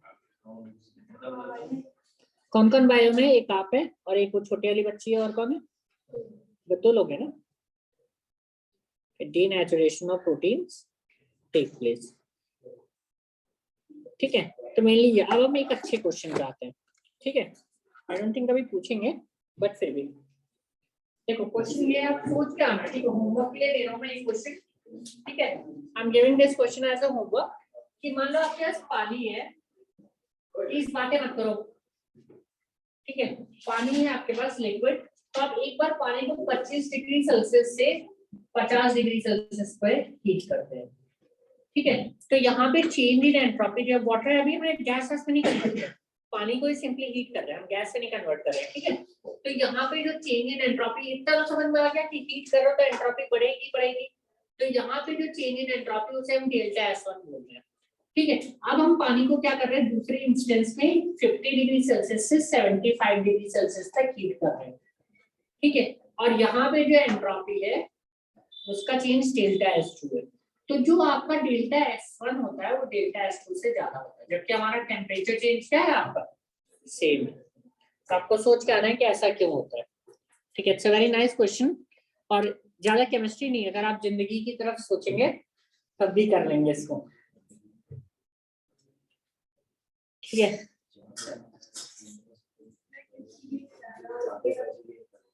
नहीं हीट तो सेम है। देखो अगर इसको नॉर्मल आंसर दें तो देखो एंट्रोपी क्या होती है, अब मैं आपको ऐसे मतलब नॉर्मल आंसर देता हूँ, which is not correct answer, just a way to think, ठीक है। जब आपकी जिंदगी बर्बाद होती है जब अच्छी लाइफ होती है जैसे 25 डिग्री वाली है, ठीक है, उसको जब बिगाड़ोगे तो वहां पे ज्यादा आप ईवल होता है कि मतलब आपकी जिंदगी में सब कुछ अच्छा चल रहा है और थोड़ा खराब हो जाए तो आपकी एंग्जाइटी बढ़ जाती है, ठीक है। बट जिंदगी पहले से ही खराब चल रही हो, ठीक है, तो उसमें और खराबी आ जाए तो मुझे दिक्कत नहीं है, ठीक है। That is the second case. तो वही चीज है, ठीक है। चलो आपकी जिंदगी में सब कुछ अच्छा चल रहा हो या आप बहुत ज्यादा खाते हो सपोज कर लो, और एक दिन 2 रोटी कम मिल गई तो आपको लगेगा ये, और आप खाते ही नहीं और तब भी 2 रोटी कम ले, चलो कोई बात नहीं, तो वही चीज होगी, ठीक है। तो दैट हैपेंस। तो ये एक जनरल ऑब्जर्वेशन है, आपको ये आंसर नहीं है, ठीक है, स्कूल में नहीं लिख के आ सकते, ऑल्दो पूछेगा नहीं कोई, बट आंसर इसका इसी अलोंग द लाइन जाएगा, ठीक है। ठीक है, तो पढ़ के आना है, मैं आंसर बता भी सकता हूँ, मतलब कॉमन सेंस से आप लगा सकते हो कि बढ़ी हुई एंट्रोपी को फर्दर बढ़ाना डिफिकल्ट होता है एज अपोज टू कम एंट्रोपी को ज्यादा बढ़ाना, समझ गए। हाँ बट सोच के आना कि ऐसा क्यों होता है। आंसर कहीं रुकते नहीं बेटा, कितना भी बता दे इसके बाद भी एक स्टेप होगा, उसके बाद भी एक स्टेप होगा, चलता जाएगा सो ऑन सो फोर्थ, और वहां से पूरा सेकंड लॉ ऑफ थर्मोडायनामिक्स आ जाएगा, ठीक है। खैर डालो सेकंड लॉ ऑफ थर्मोडायनामिक्स, दे कभी नहीं, सेकंड लॉ ऑफ थर्मोडायनामिक्स, ठीक है। Again not given in the book, ठीक है, बट पूछा जा सकता है।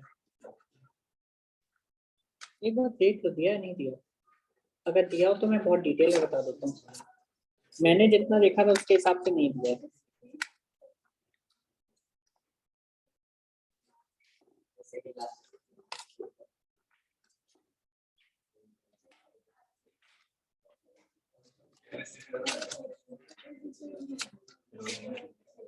फिजिक्स में सेकंड लॉ नहीं होगा, फर्स्ट ही होगा, ओके।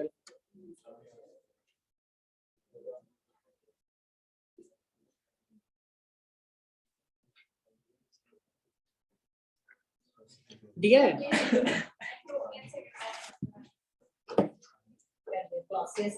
उसका एक क्वेश्चन दिया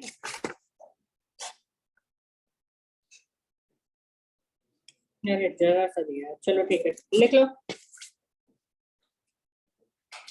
according to the second law of thermodynamics, देखो ये पहले सुन लो, जो सेकंड लॉ ऑफ थर्मोडायनामिक्स है उसके 3-4 स्टेटमेंट है, ठीक है। आपकी बुक में एक ही दिया है, 2 स्टेटमेंट और होते हैं, क्लॉसियस और एक होता है केल्विन प्लैंक, वो आपको फिजिक्स में पढ़ा जाएंगे, एटलीस्ट थे तो तब आप पता नहीं है, नहीं सब कुछ हटाते जा रहे हैं, तो केविन प्लैंक स्टेटमेंट आपको ये बहुत ही कॉमन सेंस वाली चीज है, मैं बता देता हूँ। जो क्लॉसियस और केविन प्लैंक के स्टेटमेंट है वो ये कहते हैं कि किसी भी इंजन को अगर आपको काम कराना है, पहला स्टेटमेंट आपका क्लॉसियस का वो एग्जैक्टली ये कहता है कि आपको अगर कहीं पे भी ऐसा कोई काम कराना है किसी भी इंजन से तो उसे हीट देनी पड़ेगी, सिंपल सा स्टेटमेंट है, ठीक है।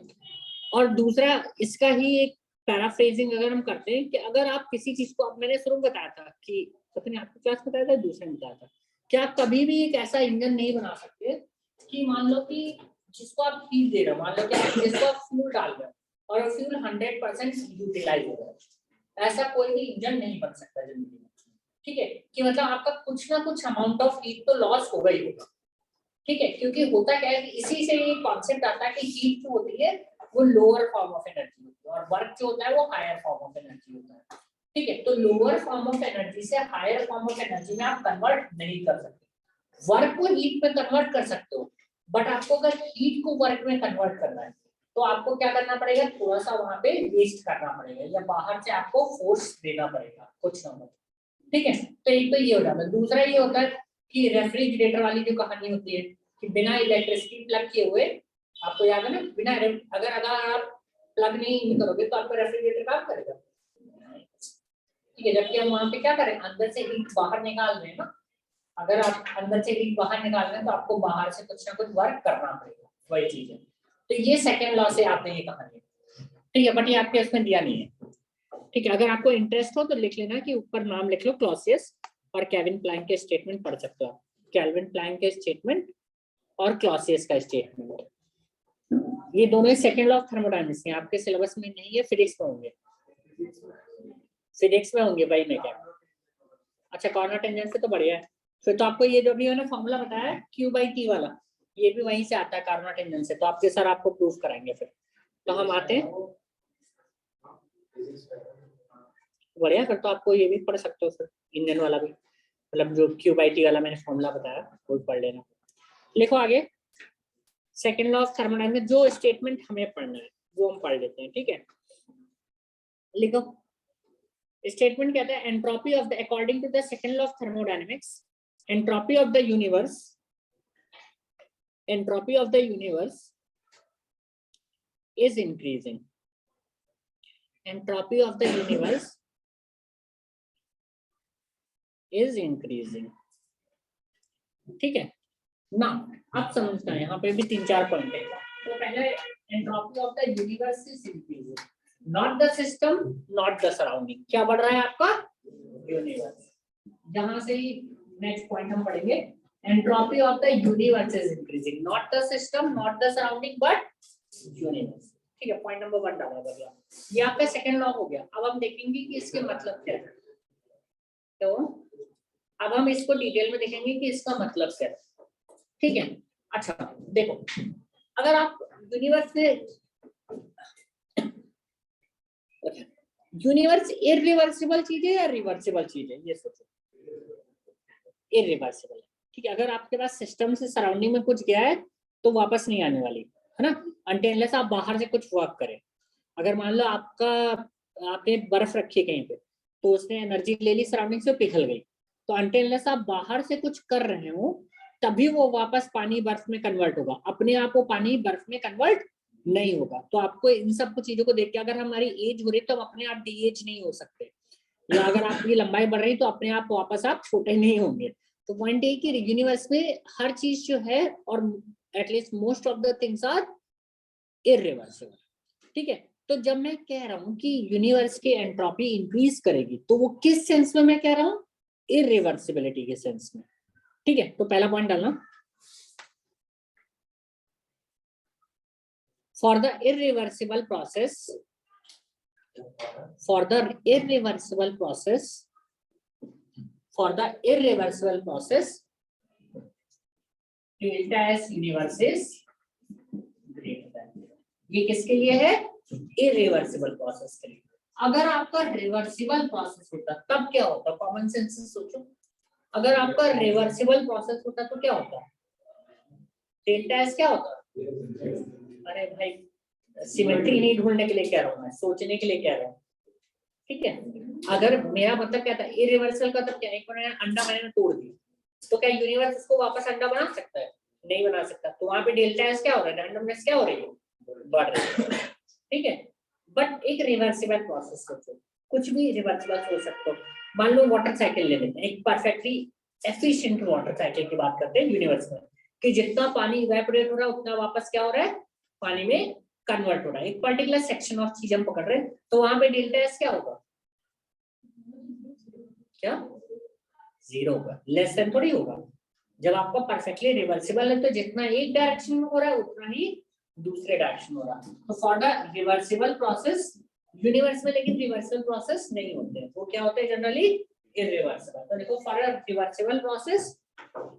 Reversible process delta S universe क्या होगा आपका, कि डेल्टा एस यूनिवर्स क्या होगा आपका, जीरो होगा। ठीक है, कॉन्सेप्ट क्लियर है? थर्ड पॉइंट डालना,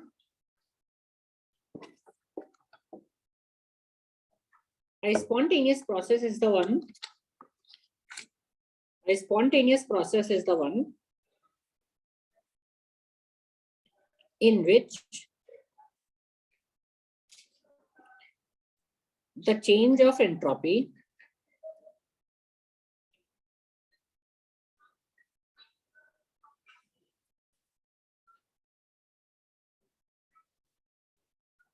ब्रैकेट में delta S universe is greater than zero.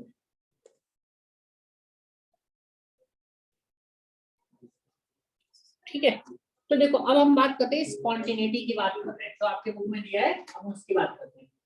तो यहाँ पे अब आपको समझना होगा, जो मैंने पहले भी समझाया था, अगर हम डेल्टा एस यूनिवर्स की बात करते हैं तो कोई भी प्रोसेस स्पॉन्टेनियस क्या होगा, मान लो अंडा ऊपर से गिरा देते हो तो टूट जाता है। हमारा बढ़ना, हाइट में बढ़ना या हमारा मरना और उसके बाद डिसइंटीग्रेट करना, क्या उसके लिए हमें कोई एक्सटर्नल फोर्स चाहिए होता है या वो अपने आप होता है?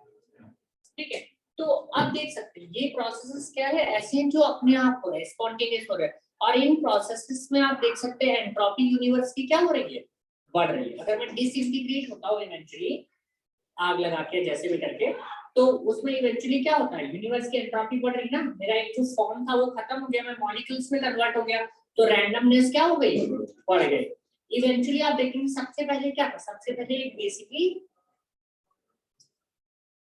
एक क्या बोलते हैं उससे, एक कंडेंस, क्या बोलते हैं, सिंगुलैरिटी, एक सिंगुलैरिटी थी at the beginning of the universe, कि जहां पे बिग बैंग हुआ था एक सिंगुलैरिटी थी, वो एक सिंपल सा एक वहां पे बहुत ही डेंस पार्टिकल था ऐसा कह सकते हैं, और वो इवेंचुअली क्या हुआ, एक्सपैंड होना शुरू हुआ और हमारा यूनिवर्स क्रिएट होना शुरू हुआ। तो सोचो शुरुआत में एक पार्टिकल था, वहां पे एंट्रोपी क्या थी, बहुत कम हो गई, सब एक ही पार्टिकल था। अब धीरे धीरे क्या हो रहा है, बढ़ता जा रहा है, बढ़ता जा रहा है, बढ़ता जा रहा है, बढ़ता जा रहा है, तो धीरे धीरे क्या हो रहा है, आपका एंट्रोपी बढ़ रही है। इवेंचुअली क्या होगा, इतना बढ़ जाएगा, इतना बढ़ जाएगा, इतना बढ़ जाएगा कि सब कुछ क्या हो जाएगा, बहुत फार अपार्ट हो जाएगा। और हो भी रहा है एक्चुअली। ठीक है, कि आपका जो यूनिवर्स है वो हर एक क्षण या over the period of time में क्या हो रहा है, हर चीज एक दूसरे से दूर जा रही है। ठीक है, इवेंचुअली दिस विल लीड कि आपके स्टार्स सब इतने एक्सपैंड हो जाएंगे, कुछ एनर्जी नहीं होगी, और उसे ही हम कहते हैं कोल्ड डेथ ऑफ यूनिवर्स। मतलब बाद में सब कुछ इतना ठंडा हो जाएगा कि कुछ बचेगा ही नहीं। ठीक है, तो एंट्रोपी उस समय क्या होगी, इतनी हाई हो जाएगी कि कुछ बचता ही नहीं करने के लिए। ठीक है, ना कोई हीट होगी ना कुछ होगा इवेंचुअली क्या। तो डेल्टा एस आप देख सकते हैं किसी भी प्रोसेस को स्पॉन्टेनियस होने के लिए आपका जो डेल्टा एस यूनिवर्स है वो क्या होना चाहिए, ग्रेटर देन जीरो होना चाहिए। यूनिवर्स का मतलब जितने की यूनिवर्स है, यूनिवर्स का मतलब क्या होगा, हमारा सिस्टम और surrounding. We can take this room as a universe. All of your system and rest of it is surrounding. So you can take rather than writing S universe, we can also write delta S total, so that we are not misleading it. ठीक है, universe doesn't mean कि universe. It means system plus surrounding. Whatever you choose to be system and surrounding. If in a particular surrounding plus system, if you want something to be spontaneous, your delta S total should be greater than zero. Clear है point, कोई दिक्कत है? ठीक है, तो ये चीज हो गया। लेकिन प्रॉब्लम क्या है, अब यहाँ से समझो, ये यही उस दिन मैं थोड़ा जल्दी में बहुत ज्यादा एक साथ सब कुछ कर दिया था, उस दिन ये सब पढ़ा दिया था मैंने आधे घंटे में। तो कहते हैं delta S system plus delta S surrounding, ठीक है, ये है टोटल। तो आपको पता है किसी भी चीज को स्पॉन्टेनियस होने के लिए नंबर कौन सा आएगा आपको? मैंने बताया कि delta S total greater than 0 होना चाहिए, ठीक है, for a process to be spontaneous, delta S total should be greater than 0. But delta S system और delta S system तो आप डिफाइन कर सकते हो। मान लो इस कमरे में नमन सिस्टम है, तो नमन का तो मैं मेजरमेंट कर सकता हूँ, बट सराउंडिंग में कितनी सारी चीजें, तो क्या उनका एक्यूरेटली हम उसको मेजरमेंट कर सकते हैं? नहीं कर सकते। तो सराउंडिंग का डेल्टा एस मेजरमेंट करना थोड़ा सा डिफिकल्ट है, not always but in most of the cases. मैं नहीं कह रहा हूं कि हमेशा इम्पॉसिबल होगा, but in most of the cases it will be very difficult to take into account surroundings, क्योंकि सराउंडिंग में बहुत सारी चीजें हो सकती है, सराउंडिंग कभी स्टैटिक नहीं होती। अब मान लो मैं इसको मेजर कर रहा हूँ, वो खड़ा हो गया, ठीक है, या तुम लेट गया जाके, तो वहां पे क्या होगा, चेंज हो गई सराउंडिंग, ठीक है, या कोई तेजी से सांस लेने लग गया, कुछ भी करते, जरा सा भी चीज होगी तो सराउंडिंग, हाँ, सराउंडिंग आपकी क्या होती है, चेंज हो जाती है। तो यहाँ पे सराउंडिंग को मेजरमेंट करना डिफिकल्ट है, इसलिए जो स्पॉन्टेनिटी होती है, ठीक है, या फिजिबिलिटी भी उसे बोलते हैं, आगे चल के बोलेंगे।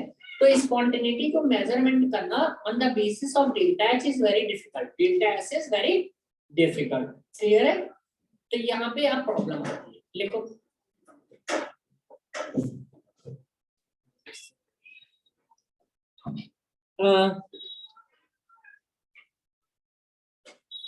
to take into account surrounding, to take into account surrounding precisely, comma, is a difficult task.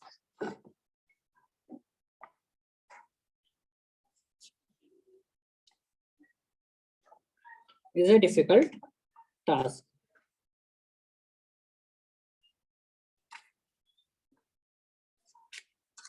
Hence, the calculation of delta as total. Hence, the calculation of delta as total. Delta as total is also very difficult.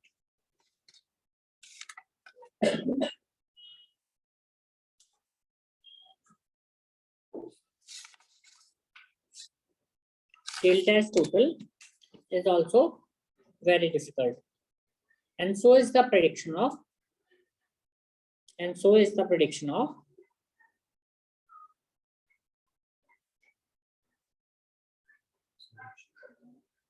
So is the prediction of spontaneity. So is the prediction of spontaneity.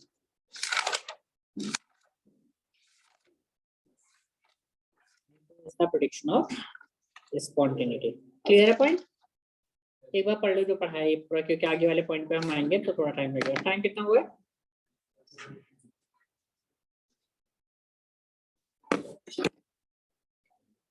ले लो break, ले लो 10 minute का।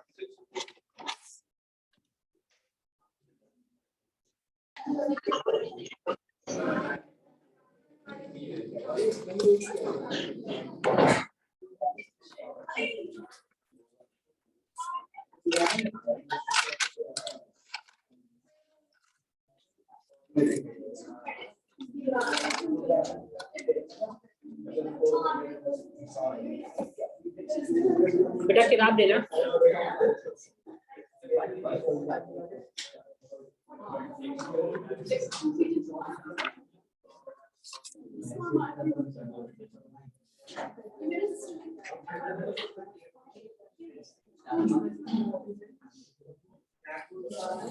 Heading डालो, third law of thermodynamics.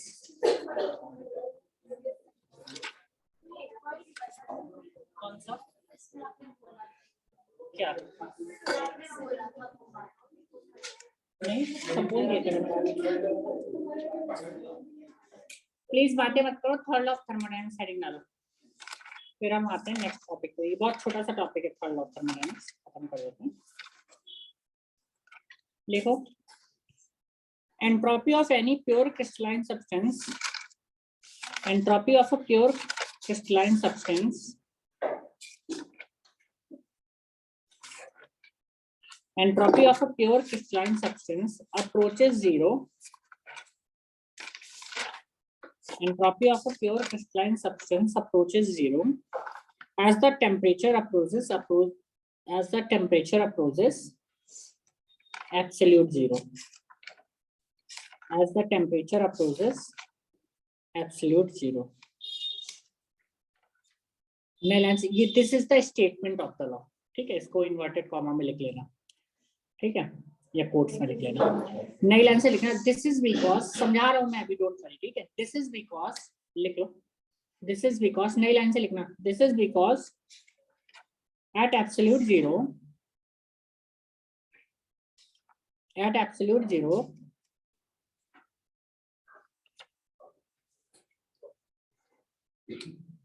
at absolute zero there is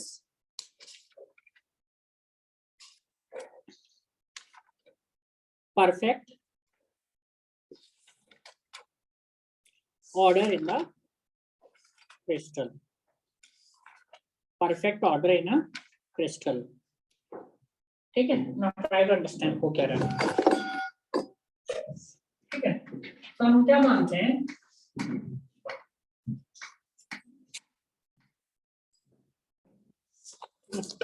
हम ये मानते हैं कि at, अगर आपको Kelvin T is equal to 0 Kelvin है, एब्सोल्यूट जीरो का मतलब होता है T is equal to 0 Kelvin, ठीक है, या -273.15 डिग्री सेल्सियस। हम ये मानते हैं कि अगर आपका टेम्परेचर 0 केल्विन को टेंड कर रहा है, 0 केल्विन तो कभी अटेनेबल नहीं हो सकता है, मैंने पहले भी पढ़ाया था कि 0 केल्विन कभी भी आप प्रैक्टिकली अटेन नहीं कर सकते। तो जब आपका टेम्परेचर 0 केल्विन को अप्रोच करता है तो आपकी जो एंट्रोपी होती है वो भी क्या होती है, 0 केल्विन को अप्रोच कर जाती है, ठीक है। ऐसा इसलिए मानते हैं कि हम मान लेते हैं कि आपको मैंने पहले पढ़ा था कि 0 केल्विन पे क्या होता है, काइनेटिक एनर्जी क्या हो जाती है, काइनेटिक एनर्जी ऑफ पार्टिकल्स क्या होती है आपके, 0 हो जाती है। तो अगर काइनेटिक एनर्जी ऑफ पार्टिकल्स 0 हो गया है तो इसका मतलब क्या हो जाएगा आपका, देयर इज नो मोशन। और अगर कोई मोशन ही नहीं है तो आपका एंट्रोपी क्या हो जाएगी, आपकी 0 हो जाएगी, कोई रैंडमनेस ही नहीं रह जाएगा, कोई डिसऑर्डर ही नहीं रह जाएगा। जब पार्टिकल फ्रीज हो गया तो वो मूव ही नहीं कर सकते, और वो मूव नहीं कर सकते तो आपकी जो एंट्रोपी होगी वो क्या हो जाएगी, 0 हो जाएगी। लिख दो, ऐसे करके लिखना है, काइनेटिक एनर्जी ऑफ पार्टिकल 0 हो जाती है तो जहाँ पे कोई भी मोशन नहीं हो सकता, और अगर कोई भी मोशन नहीं हो सकता तो आपकी एंट्रोपी क्या हो जाएगी, 0 हो जाएगी। लिख लेना ऐसे,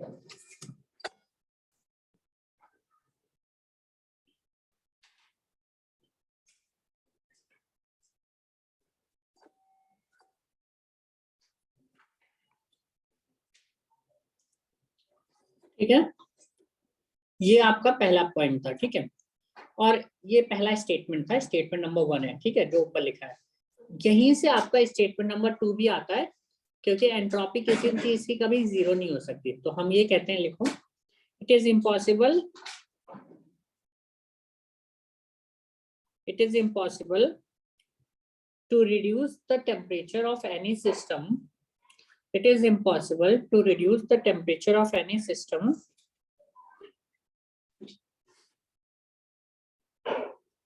it is impossible to reduce the temperature of any system to absolute zero, to absolute zero, मतलब कि absolute zero आप कभी भी अटेन नहीं कर सकते। Is that clear? तो जनरली जब सेकंड लॉ ऑफ थर्मोडायनामिक्स की बात करते हैं तो you can write either of these two statement, ठीक है, both of them are correct. Is that clear? अच्छा, पढ़े आगे, पीएनसी पढ़ी है आपने? ओके, देखो इसके बाद एक कॉन्सेप्ट आता है रेजिडुअल एंट्रोपी का, बट आई डोंट थिंक आपके में दिया होगा, तो चलो पहले पढ़ लेते हैं, फिर बच्चे वो जो होगा तब करेंगे। चलो अगली हेडिंग डालना, Gibbs free energy, Gibbs free energy, Gibbs free energy, GIBBS free energy and spontaneity.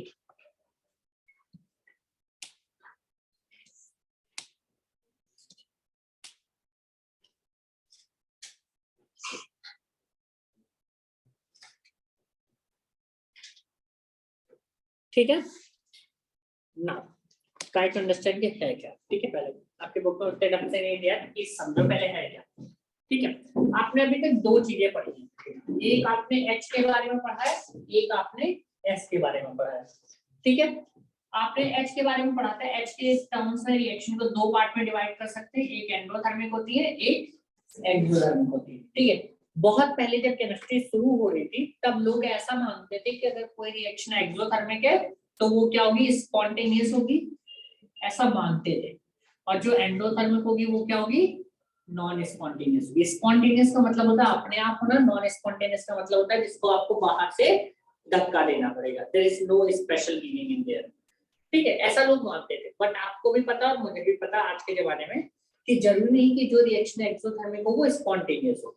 ठीक है, फॉर एग्जांपल कंबशन क्या स्पॉन्टेनियस होता है? नहीं, आपको बाहर से क्या करना पड़ता है, आग लगानी पड़ती है। ऐसे बहुत सारी चीजें होती हैं जो स्पॉन्टेनियस होती हैं और बहुत सारी चीजें होती हैं जो नॉन स्पॉन्टेनियस होती हैं। तो लोगों ने ये देखा कि ऐसा नेसेसरी नहीं कि हमेशा हो।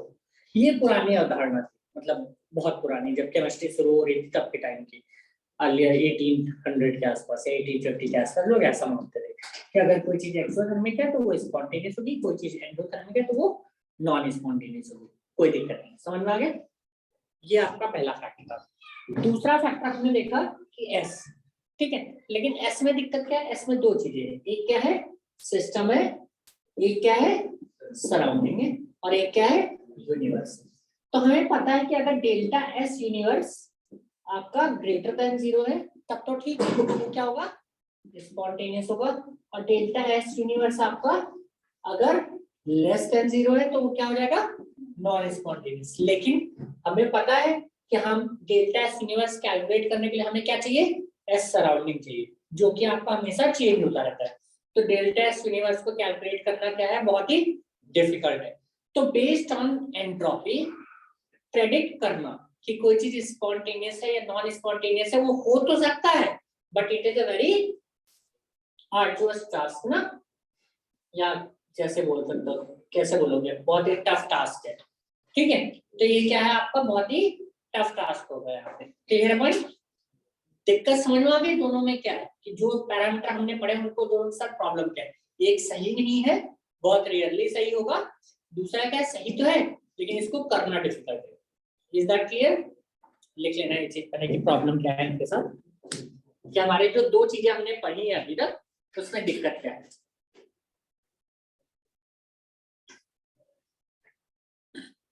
आपको मतलब पहले भूमिका समझ में आनी चाहिए, फिर आगे पटकथा लिखेंगे ना।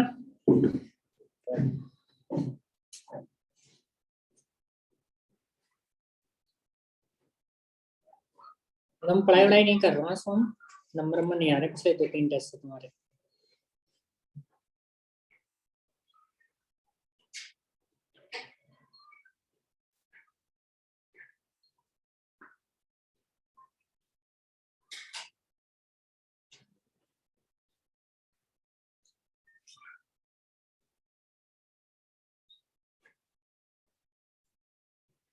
ठीक है, आगे बढ़े बढ़े। सो हम क्या करते हैं, हम इन दोनों को मिला देते हैं। लिखो नई लाइन से, ये अपने हिसाब से मैं लिखा रहा हूँ, करेक्ट चीज नहीं है। ठीक है, मतलब एग्जाम में लिखने वाली चीज नहीं है, तो बुक जरूर पढ़ लेना। लिखो, so when we mix HN together, H and S together, so when we mix, when we put, ऐसे लिखो, mix तो नहीं कर रहे ना, when we put H and S together, we get a new quantity, we get a new quantity। जैसे आपको याद है H हम कैसे लिया था हमने, H को जब हमें डिफाइन करना था तो हमने U को PV के साथ रखा था, U को PV के साथ रख दिया था तो हमें H आ गया था। ऐसे यहाँ पे हम डिफाइन करते हैं, जब आप H माइनस TS लिखते हैं तो इसे हम कहते हैं Gibbs free energy. This is the equation. ठीक है, G is equal to H minus TS। ठीक है, इसको हम क्या करते हैं, H और S को हमने साथ में रख दिया, T हमारा क्या है, टेम्परेचर। तो यहाँ पे हमें क्या मिल गया, गिब्स फ्री एनर्जी मिल गई। क्लियर है, समझ में आया कि आ कहाँ से रहा है ये? अब इसका मतलब समझते हैं, ये थोड़ा ट्रिकी चीज है। ठीक है, कि गिब्स फ्री एनर्जी का मतलब क्या है। अभी तक जो हमने वर्क डन पढ़ा था उसकी डेफिनेशन क्या थी, या उसका फॉर्मूला क्या था जो अभी तक हम वर्क डन कर रहे थे? फॉर्मूला क्या था? Minus P external into delta, ठीक है, minus P external into delta. FX भी चलेगा बट हम एफएक्स की बात नहीं कर रहे क्योंकि हम केमिस्ट्री में बात कर रहे हैं। तो माइनस पीवी की बात कर रहे थे, ठीक है। ट्राई टू अंडरस्टैंड, ये जो वर्क डन है इसको हम बोलते हैं मैकेनिकल वर्क डन। बहुत क्लियरली दिमाग में होना चाहिए मैकेनिकल और नॉन मैकेनिकल का मतलब क्या है। मैकेनिकल का मतलब क्या होता है कि आप जो मैकेनिक्स वाला वर्क कर रहे हैं, जब आपका इंजन जब वर्क करता है तो क्या होता है, वहां पे कंप्रेशन होता है और वहां पे एक्सपेंशन होता है। तो वो जो वर्क डन है due to the change in volume and because of the certain pressure, that is called mechanical work. तो ये क्या है आपका मैकेनिकल वर्क। क्योंकि आप जितने लोग इंजन पता होगा, थोड़ा बहुत तो पता ही होगा कि इंजन में क्या होता है, कंप्रेशन होता है और एक्सपेंशन होता है, ठीक है। तो वहां पे इंजन में होता है आपका कंप्रेशन होता है, एक्सपेंशन होता है, तो वहां पे वॉल्यूम चेंज हो रहा है, ठीक है। तो उस वॉल्यूम चेंज की वजह से जो वर्क डन होता है उसे हम क्या बोलते हैं, मैकेनिकल वर्क डन। पहले लिखो किसका मतलब क्या है, क्या है work done due to the volume change, this is called mechanical work. Mechanical work कैसा भी हो सकता है, जो नहीं कि यही हो कि मान लो आप घर में हैं, आपने मतलब कोई पिस्टन बना लिया और उसको दबा रहे हैं या उठा रहे हैं, तो due to the displacement and the volume change जो भी वर्क डन होगा उसे हम क्या बोलेंगे, मैकेनिकल वर्क। पॉइंट क्लियर है? W is equal to F X भी आपका क्या है, मैकेनिकल वर्क डन है, ठीक है। तो यहाँ पे कोई भी वर्क डन, मान लो आप कोई चीज खींच रहे हैं सिस्टम का यूज करके, तो वहां पे क्या होगा, मैकेनिकल वर्क डन। हाँ बेटा मुझे दिख रहा है, चला ठीक है। तो ये क्या है आपका मैकेनिकल वर्क डन, क्या क्लियर है? आगे बढ़े, आप ट्राई टू अंडरस्टैंड। तो एक तो वर्क डन ये हो गया, ठीक है, जो आपका इंजन वाला है। अब एक दूसरे टाइप का भी वर्क डन आपने देखा होगा, ठीक है, कि बैटरी लगा के आप तो टीवी देखते नहीं है, बट से फॉर एग्जांपल बैटरी से जो भी चीजें चलती है, तो क्या वहां पे कोई वॉल्यूम चेंज हो रहा होता है, वहां पे क्या कोई डिस्प्लेसमेंट हो रहा होता है? नहीं ना, बट वर्क तो हो रहा है वहां पे भी। वो क्या है, इलेक्ट्रिकल वर्क है, इजंट इट? तो वो जो वर्क होगा that is called free energy, ठीक है। तो जो फ्री एनर्जी होता है या फ्री एनर्जी चेंज जो भी होता है वो क्या होता है, नॉन मैकेनिकल वर्क है। मतलब ऐसा वर्क जो कि डिस्प्लेसमेंट और चेंज इन वॉल्यूम के थ्रू ना हो। जितने भी डिस्प्लेसमेंट या चेंज इन वॉल्यूम वाले वर्क डन होते हैं उन्हें क्या बोलते हैं, मैकेनिकल। मैकेनिकल समझ में आता होगा, जो कि इंजन से रिलेटेड। और बचा हुआ जो कुछ भी है, जितने भी नॉन मैकेनिकल वर्क डन है, उनको हम क्या करते हैं, गिब्स एनर्जी चेंज के थ्रू रिप्रेजेंट करते हैं। पॉइंट क्लियर हो गया? किसी को डाउट है कि जैसे बैटरी वाला वर्क है, एक्चुअली में जो बैटरी वाला वर्क होता है उसका फॉर्मूला होता है माइनस एनएफ। आगे पढ़ोगे आप, ये कल तो आपके सिलेबस में, ठीक है। ये आपका इलेक्ट्रोड पोटेंशियल होता है, फैराडे होता है, एक मोल इलेक्ट्रॉन का चार्ज, एन होता है नंबर ऑफ इलेक्ट्रॉन। तो ये सब होता है, बट अभी लिखने की जरूरत नहीं। मेरा कहने का मतलब ये था कि जितने भी आपके नॉन मैकेनिकल वर्क होंगे वो क्या रिप्रेजेंट करते हैं, डेल्टा जी को। अच्छा, तो जब आप केमिस्ट्री में जब आप काम की बात करते हैं, तो जब आप केमिस्ट्री में रिएक्शन की बात करते हैं, तो रिएक्शन क्या बताओ पहले, मैकेनिकल वर्क करता है या नॉन मैकेनिकल वर्क करता है? सिंपल चीज है, रिएक्शन में तो कोई ऐसा है नहीं कि इंजन की तरह वर्क हो रहा हो या कोई डिस्प्लेसमेंट हो रहा हो कि रिएक्शन करेगा और आपका बीकर 10-15 मिनट तक डिस्प्लेस हो गया, ऐसा तो कुछ होता नहीं ना। उसमें जो वर्क डन मिलता है वो आपका तो एनर्जी के फॉर्म में मिलता है या some other non mechanical work के फॉर्म में मिलता है। तो वहां पे हम डिफाइन करते हैं डेल्टा जी। डेल्टा जी आपका क्या होता है, नॉन मैकेनिकल वर्क, या इसको नॉन पीवी वर्क कहते हैं, जैसे भी बोल रहा हूँ आपकी मर्जी, ठीक है। तो अब हम आते हैं, G is equal to H minus T S था, ठीक है। इसको थोड़ा प्रूव करते हैं। तो अगर यहाँ पे हम लिखते हैं H इज इक्वल टू क्या था, U plus PV, isn't it? Minus T into S. कोई दिक्कत है? ऐसे लिख सकते हैं, आपको पता है कि H बराबर क्या था, U प्लस पीवी। दोनों डेल्टा ले लो, delta G is equal to delta U, या E भी लिख सकते हैं, हम शुरू से E लिखते आ रहे हैं ना, E लिख देता हूँ, ठीक है। डेल्टा पीवी माइनस डेल्टा, कोई दिक्कत है? ठीक है। अच्छा, डेल्टा ई बराबर क्या होता था, याद है किसी को? डेल्टा ई बराबर क्या होता था, क्यू प्लस डब्ल्यू। यहाँ पे क्या हो जाएगा, डेल्टा जो है एक बार पी को कॉमन लेके डेल्टा भी लिख दिया एक बार b को कॉमन लेके डेल्टा b, जैसे डिफरेंशिएशन खोलते हैं याद है, डिफरेंशिएशन ऑफ एक्स वाई क्या लिख सकते हो आप, x dy plus y dx, वही लिखा है मैंने वहां पे, आपको डाउट नहीं होना चाहिए। आपके सब प्रूविंग नहीं है, आई डोंट थिंक ये है, बट समझ सकते हो आप, ठीक है। Minus T delta S minus S delta T, ठीक है। आपको फॉर्मूला रखना होगा, ये सब नहीं रखना आपको, ठीक है, जो मैं लिखा रहा हूँ, बट समझाने के लिए सही रहता है ये, क्योंकि कई बार तो एक फॉर्मूला आपको क्या रखना है, g is equal to H minus T S, एक तो ये याद रखना है आपको, ठीक है। आगे बढ़े, अब देखो W बराबर क्या, पेन इधर देख लो, इसके पास है, नीचे से ले आओ, पेन ले आओ, कोई चल नहीं रहा, बगल में देख लो अगर वो एक्स्ट्रा तो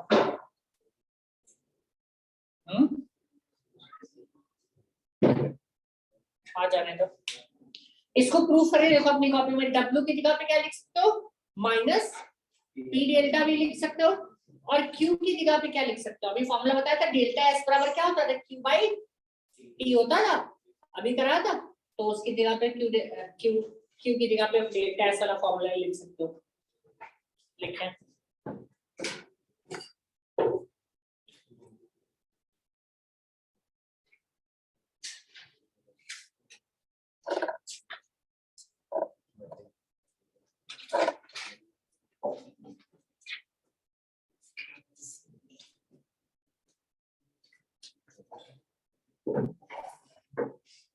दो फॉर्मूले और आएंगे, बस वही पढ़ना है। एक तो पहले g = h - ts को ब्रैकेट में लिखना है, एक वो फॉर्मूला आपको याद रखना है, मैंने ब्रैकेट में लिखा, ठीक है। मतलब अभी दो फॉर्मूले और आएंगे, वो आपको याद रखना है। जो हम डेराइव कर रहे हैं उसका डेरिवेशन नहीं भी याद रखेंगे तो there is no problem, okay, but जो हम आगे फॉर्मूले आएंगे वो आपको याद रखना है।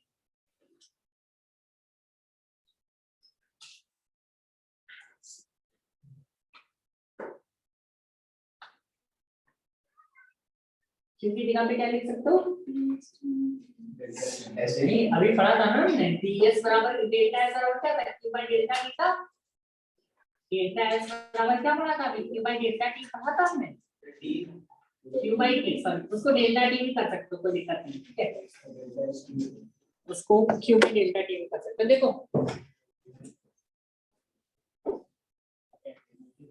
तो यहाँ पे देखिए, आप यहाँ पे क्या लिख सकते हैं, डेल्टा g बराबर q, और w की जगह पे क्या लिख सकते हो, माइनस p डेल्टा v, यहाँ पे उसके आगे क्या है, p delta v plus v delta p और minus t delta s minus s delta t, ठीक है। अच्छा, q की जगह पे अभी हमने पढ़ा था डेल्टा s बराबर q बाई t, फिर उसको डेल्टा t भी लिख देंगे एक बार, तो q बराबर क्या हो जाएगा, डेल्टा, फिर s बराबर होना चाहिए, सॉरी s बराबर डेल्टा s लिखा था, s लगा था डेल्टा s, अच्छा फिर तो ठीक है, नहीं सॉरी ठीक है, t into डेल्टा s ही हो जाएगा, फिर वहां पे डेल्टा लगाने की जरूरत नहीं। तो यहाँ पे क्या लिख सकते हो, डेल्टा g बराबर t into delta s minus p delta v plus p delta v plus v delta p minus t delta s minus s delta t, सब कुछ कर जाएगा, सब कुछ मेजॉरिटी ऑफ चीजें कर देंगे। तो डेल्टा g बराबर क्या हो जाएगा, v delta p minus s delta p, एक तो फॉर्मूला ये आ गया, ठीक है, फॉर्मूला याद रखना आपको, बाकी कहानी करने की जरूरत नहीं है, बट अगर कर लोगे तो अच्छा है, आपका दिमाग खुलने का थोड़ा अच्छा रहता है।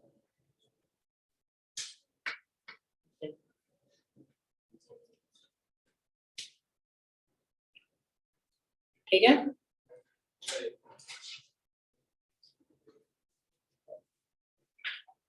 बढ़े आगे,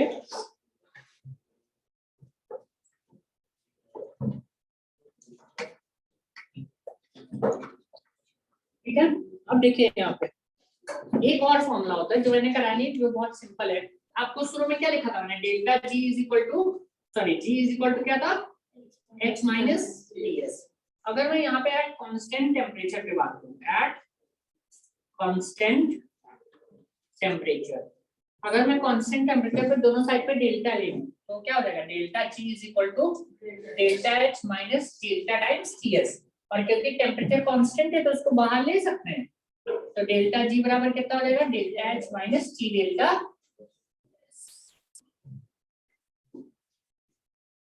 ठीक है, तो ये आपको एक फॉर्मूला, ये एक्चुअली मेजर फॉर्मूला यही है। ठीक है, मेजर जो मेन इंपॉर्टेंट फॉर्मूला वो यही है, delta G is equal to delta H minus T delta S. ठीक है,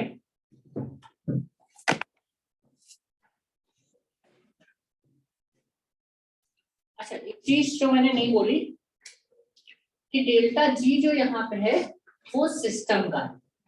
ठीक है, not the universe not the surrounding. Same ways जो डेल्टा एच है वो भी क्या है आपका सिस्टम है, माइनस टेम्परेचर, और जो डेल्टा एस यहाँ पे है ये भी सिस्टम है। तो ये सारा एक सिस्टम के लिए। अब देखो यहाँ पे इजी हो जाता सब कुछ। ठीक है, इसलिए ये पढ़ रहे थे क्योंकि delta S of the system हम इजीली कैलकुलेट कर सकते हैं, है ना। डेल्टा एस सराउंडिंग को कैलकुलेट करने में दिक्कत है क्योंकि सराउंडिंग क्या होती है अनडिफाइंड होती है, surrounding is very large, it has no reason. तो डेल्टा एस सिस्टम यहाँ पे आ गया, अब सब कुछ इजी हो जाएगा। लिख लेना, तो लिख लिया पहले।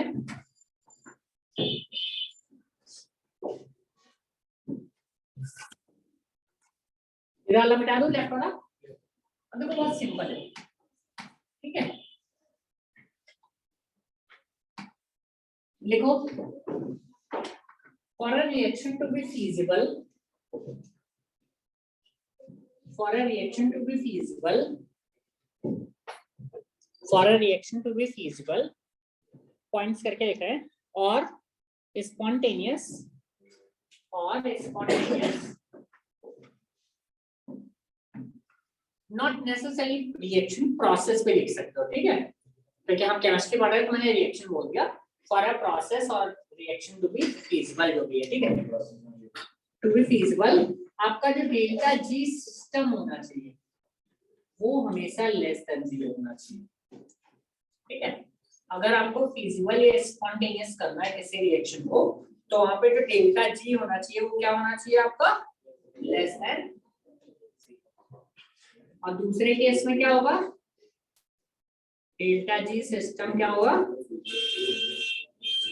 अगर किसी रिएक्शन को नॉन फीजिबल या नॉन स्पॉन्टेनियस होना है तो उसका डेल्टा जी क्या होगा ग्रेटर देन 0।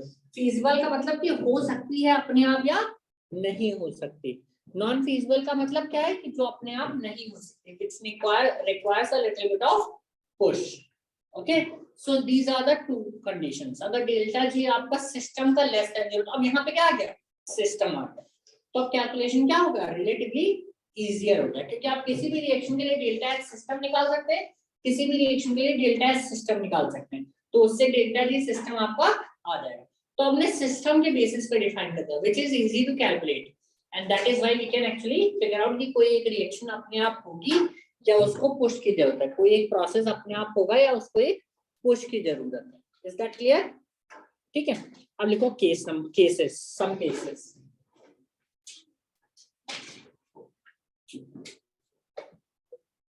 Some cases, ठीक है, पॉइंट नंबर 1 ये केस नंबर 1 जैसे भी डालना है, हेडिंग नंबर पहले हेडिंग सम केस डाल दिया, पॉइंट नंबर 1 डाल लेते हैं, केस नंबर 1 जैसे लिखना होता है, पॉइंट नंबर 1 डालना है, ऊपर केस डाल ही दिया। देखो अब यहाँ पे हम कितने तरीके से इस चीज को देख सकते हैं। देखो मैं लेता हूँ, मेरा मन है कि मैंने डेल्टा एच को सिस्टम को नेगेटिव ले लिया, मतलब कि हमारा जो रिएक्शन है वो क्या है आपका एक्सोथर्मिक है, और जो डेल्टा एस सिस्टम है वो आपका ग्रेटर देन 0 हो गया।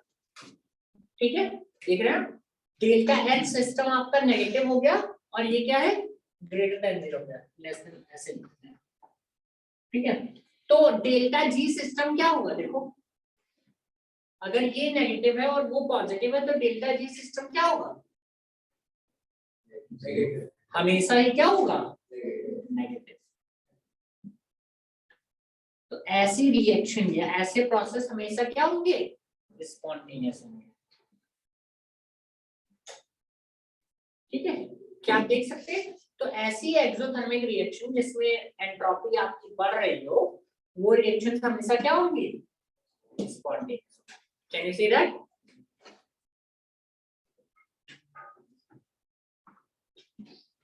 बड़े। दूसरा केस ले लेते हैं, delta H system is greater then 0 and delta S system is less than 0। इस केस में क्या होगा, तो प्रोसेस क्या होगा हमेशा, नॉन स्पॉन्टेनियस होगा। ठीक है, रिएक्शन क्या होगी आपकी, नॉन स्पॉन्टेनियस होगी। Is that clear?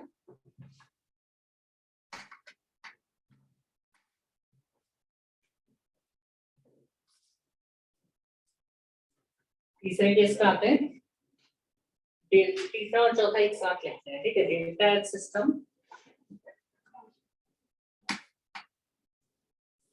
इज, बचा क्या है, लेस नहीं, इक्वल टू 0 करने पे मतलब नहीं है। Delta H is less than 0 and delta S system is also less than 0। ठीक है, या फिर delta H system is greater then 0 and delta S system is also greater than 0. Now tell me, क्या होगा? क्या?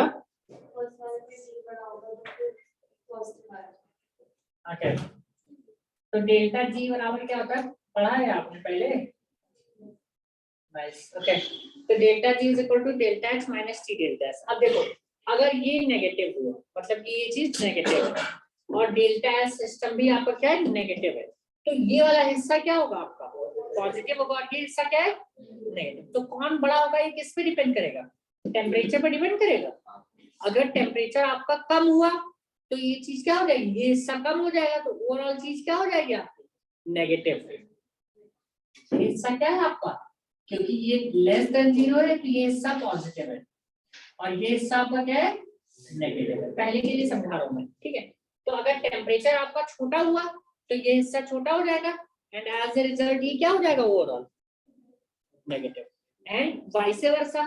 तो इस केस में जो आपका डेल्टा जी होगा वो क्या होगा आपका, डेल्टा जी क्या बताया था मैंने, अगर टेम्परेचर छोटा हुआ तो क्या होगा, ये लेस देन 0 का if T is small and delta G is greater then 0 if T is large. Can you see that? तो यहाँ पे क्या हुआ, टेम्परेचर डिपेंडेंट है, टेम्परेचर डिपेंडेंट है। Is that clear? ऐसे इस केस को करो आप खुद, लास्ट केस को करो खुद। ठीक है, लास्ट केस को खुद करो और बताओ मुझे।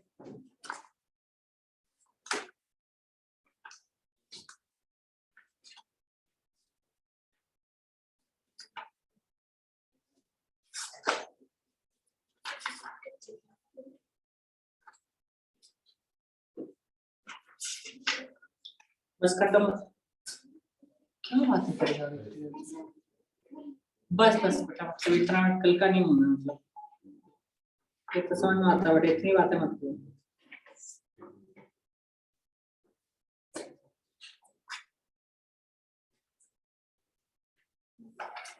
ठीक है, तो यहाँ पे आपकी समाप्ति होती है। इसके बाद नहीं, हाँ चैप्टर खत्म, बट अभी एक चीज बची है, इक्विलिब्रियम। ठीक है, इक्विलिब्रियम नहीं, इक्विलिब्रियम में जो थर्मोडायनामिक्स थी वो भी नहीं पढ़ाई थी ना मैंने, और इसमें भी थोड़ा दिया है तो वो पढ़ाना है ना, तो हेडिंग डाल देंगे थर्मोडायनामिक्स। इसका क्या है आंसर बताइए। अब देखो यहाँ पे समझ लेते हैं, किसी और का आया है इसके अलावा, बताइए एक एक करके। डेल्टा एच आपका यहाँ पे पॉजिटिव है, सॉरी पॉजिटिव है, और ये क्या है, टोटल डेल्टा एच भी पॉजिटिव है, तो ये पूरा एंटिटी क्या होगा, नेगेटिव होगा। अब बताइए, if T is large तो क्या हो जाएगा, डेल्टा जी नेगेटिव हो जाएगा, तो वो चीज क्या हो जाएगी आपकी, स्पॉन्टेनियस। और अगर if T is small है डेल्टा जी पॉजिटिव होगा, तो वो क्या हो जाएगा आपका। ठीक है, लिख लेना ये चीज। ठीक है, तो ये जो लास्ट के दो केस हैं क्या है, टेम्परेचर डिपेंडेंट है। एक और केस बचता है, वो भी लिख लेते हैं, जस्ट एक केस छोटा सा बचता है।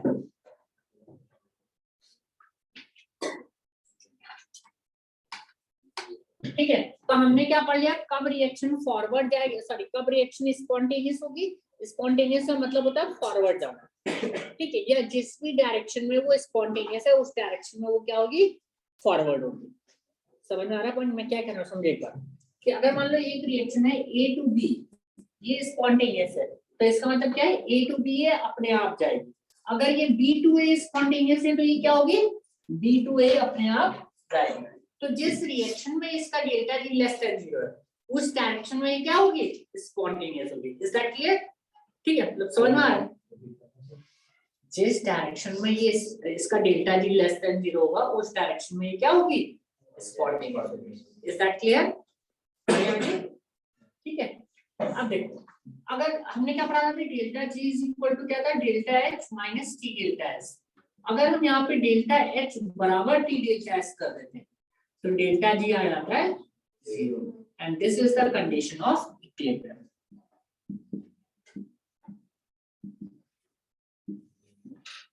ठीक है, जब डेल्टा G आपका 0 होता है, दो चीजें हैं, अभी हमने यहाँ पे कहीं पे भी नॉट नहीं लगाया, ठीक है, नॉट का मतलब क्या होता है, स्टैंडर्ड कंडीशन होती है, ठीक है, तो यहाँ पे डेल्टा G की वैल्यू क्या है, 0 है। इक्विलिब्रियम पे क्या होता है, डेल्टा G आपका 0 हो जाता है।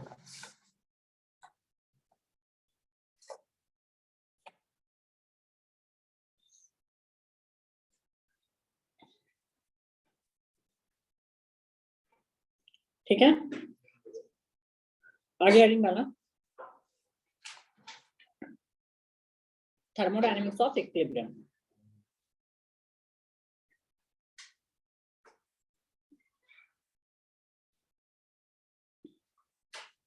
Thermodynamics of equilibrium.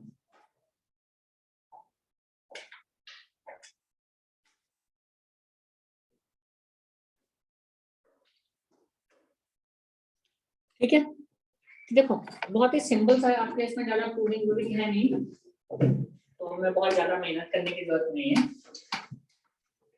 देखो डेल्टा G का एक और फॉर्मूला होता है, ठीक है, डेल्टा अगर आपके पास एक डेल्टा G जैसा आपको याद है Q और K होता था, या स्टैंडर्ड डेल्टा H नॉट और डेल्टा H होते थे, स्टैंडर्ड कंडीशन में हम नॉट लगा देते थे, स्टैंडर्ड कंडीशन क्या होती थी, 1 बार या 1 मोलर आपका कंसंट्रेशन, ये सब था कहानी। तो अगर आपके दो है, एक बार डेल्टा G है जो आपका क्या है, जनरल कंडीशन में है, ठीक है, एक तो ये है, और डेल्टा G नॉट क्या है, स्टैंडर्ड कंडीशन में।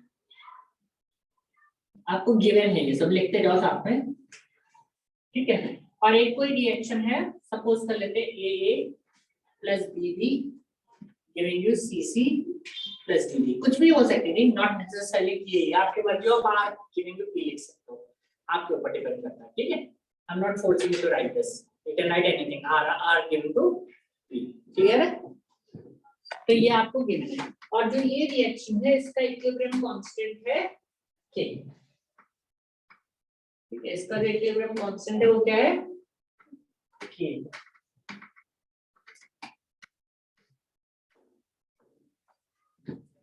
अभी मैं, अच्छा अब आप पूछ सकते हैं KC है या KP है, बिल्कुल पूछ सकते हैं ना, और अगर मतलब किसी और कंडीशन में है तो उसका Q हमने मान लिया, ठीक है, अगर मान लो हम इक्विलिब्रियम पे बात नहीं कर रहे तो हमारा वो क्या हो जाएगा, Q हो जाएगा। Is that clear?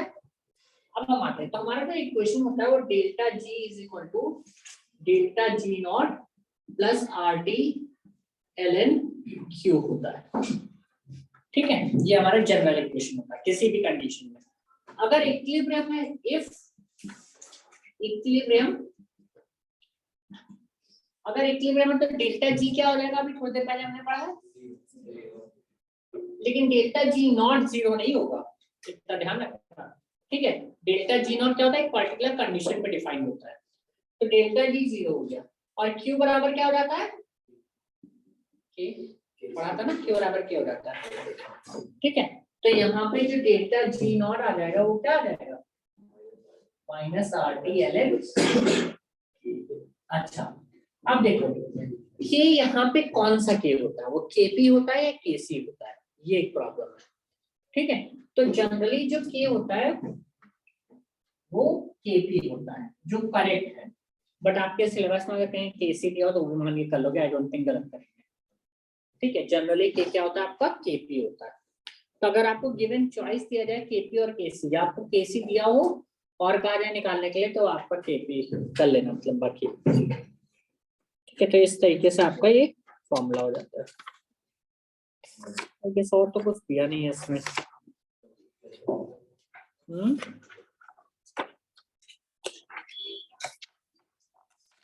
इक्विलिब्रियम में कुछ छुड़वाया तो नहीं था मैंने? नहीं, वो वन टॉपिक क्वेश्चन वगैरह कुछ दिया तो नहीं है इसमें? जस्ट देख लेंगे इक्विलिब्रियम में जो मैंने छुड़वाई है।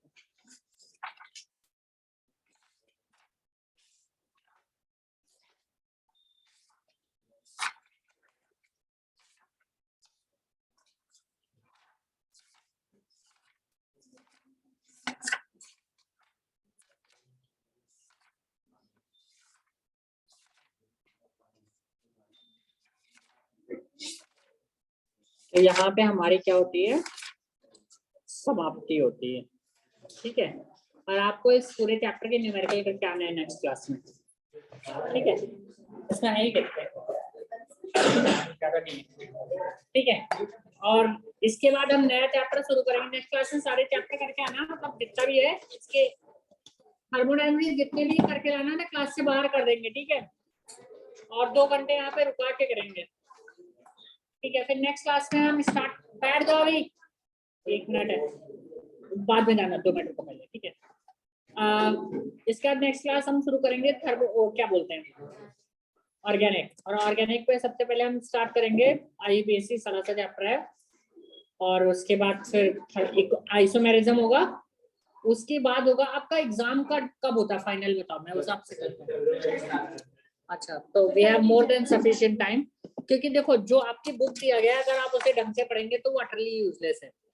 ठीक है, मतलब कि उसमें जो चीजें दी गई है it won't build up your foundation. ठीक है, फिर आपको 12 में बैठ के रखना पड़ेगा। ठीक है, तो मैं थोड़ा सा एक्स्ट्रा बताऊंगा आपको, सो दैट आपको समझ में आ जाए, फ्यूचर में रखने की चीजें कम पड़े। ठीक है, तो प्लीज नई कॉपी बना लेना, न्यू नोट्स बना लेना। ठीक है, जो भी हो, मेरे हिसाब से मैं ये कह रहा हूँ, किसी का मन हो तो मत बनाना, बट आई प्रेफर कि आप एक नया नोट कॉपी लेके आ जाए। ठीक है, उसी में पूरी ऑर्गेनिक करना। फिजिकल की एक कॉपी चल रही है, अब ऑर्गेनिक शुरू होगी तो एक नई कॉपी बना लेना। ठीक है, तो इट विल हेल्प यू कि मतलब रिवाइज करने में और बाकी सब कुछ। ठीक है, so that is all for today.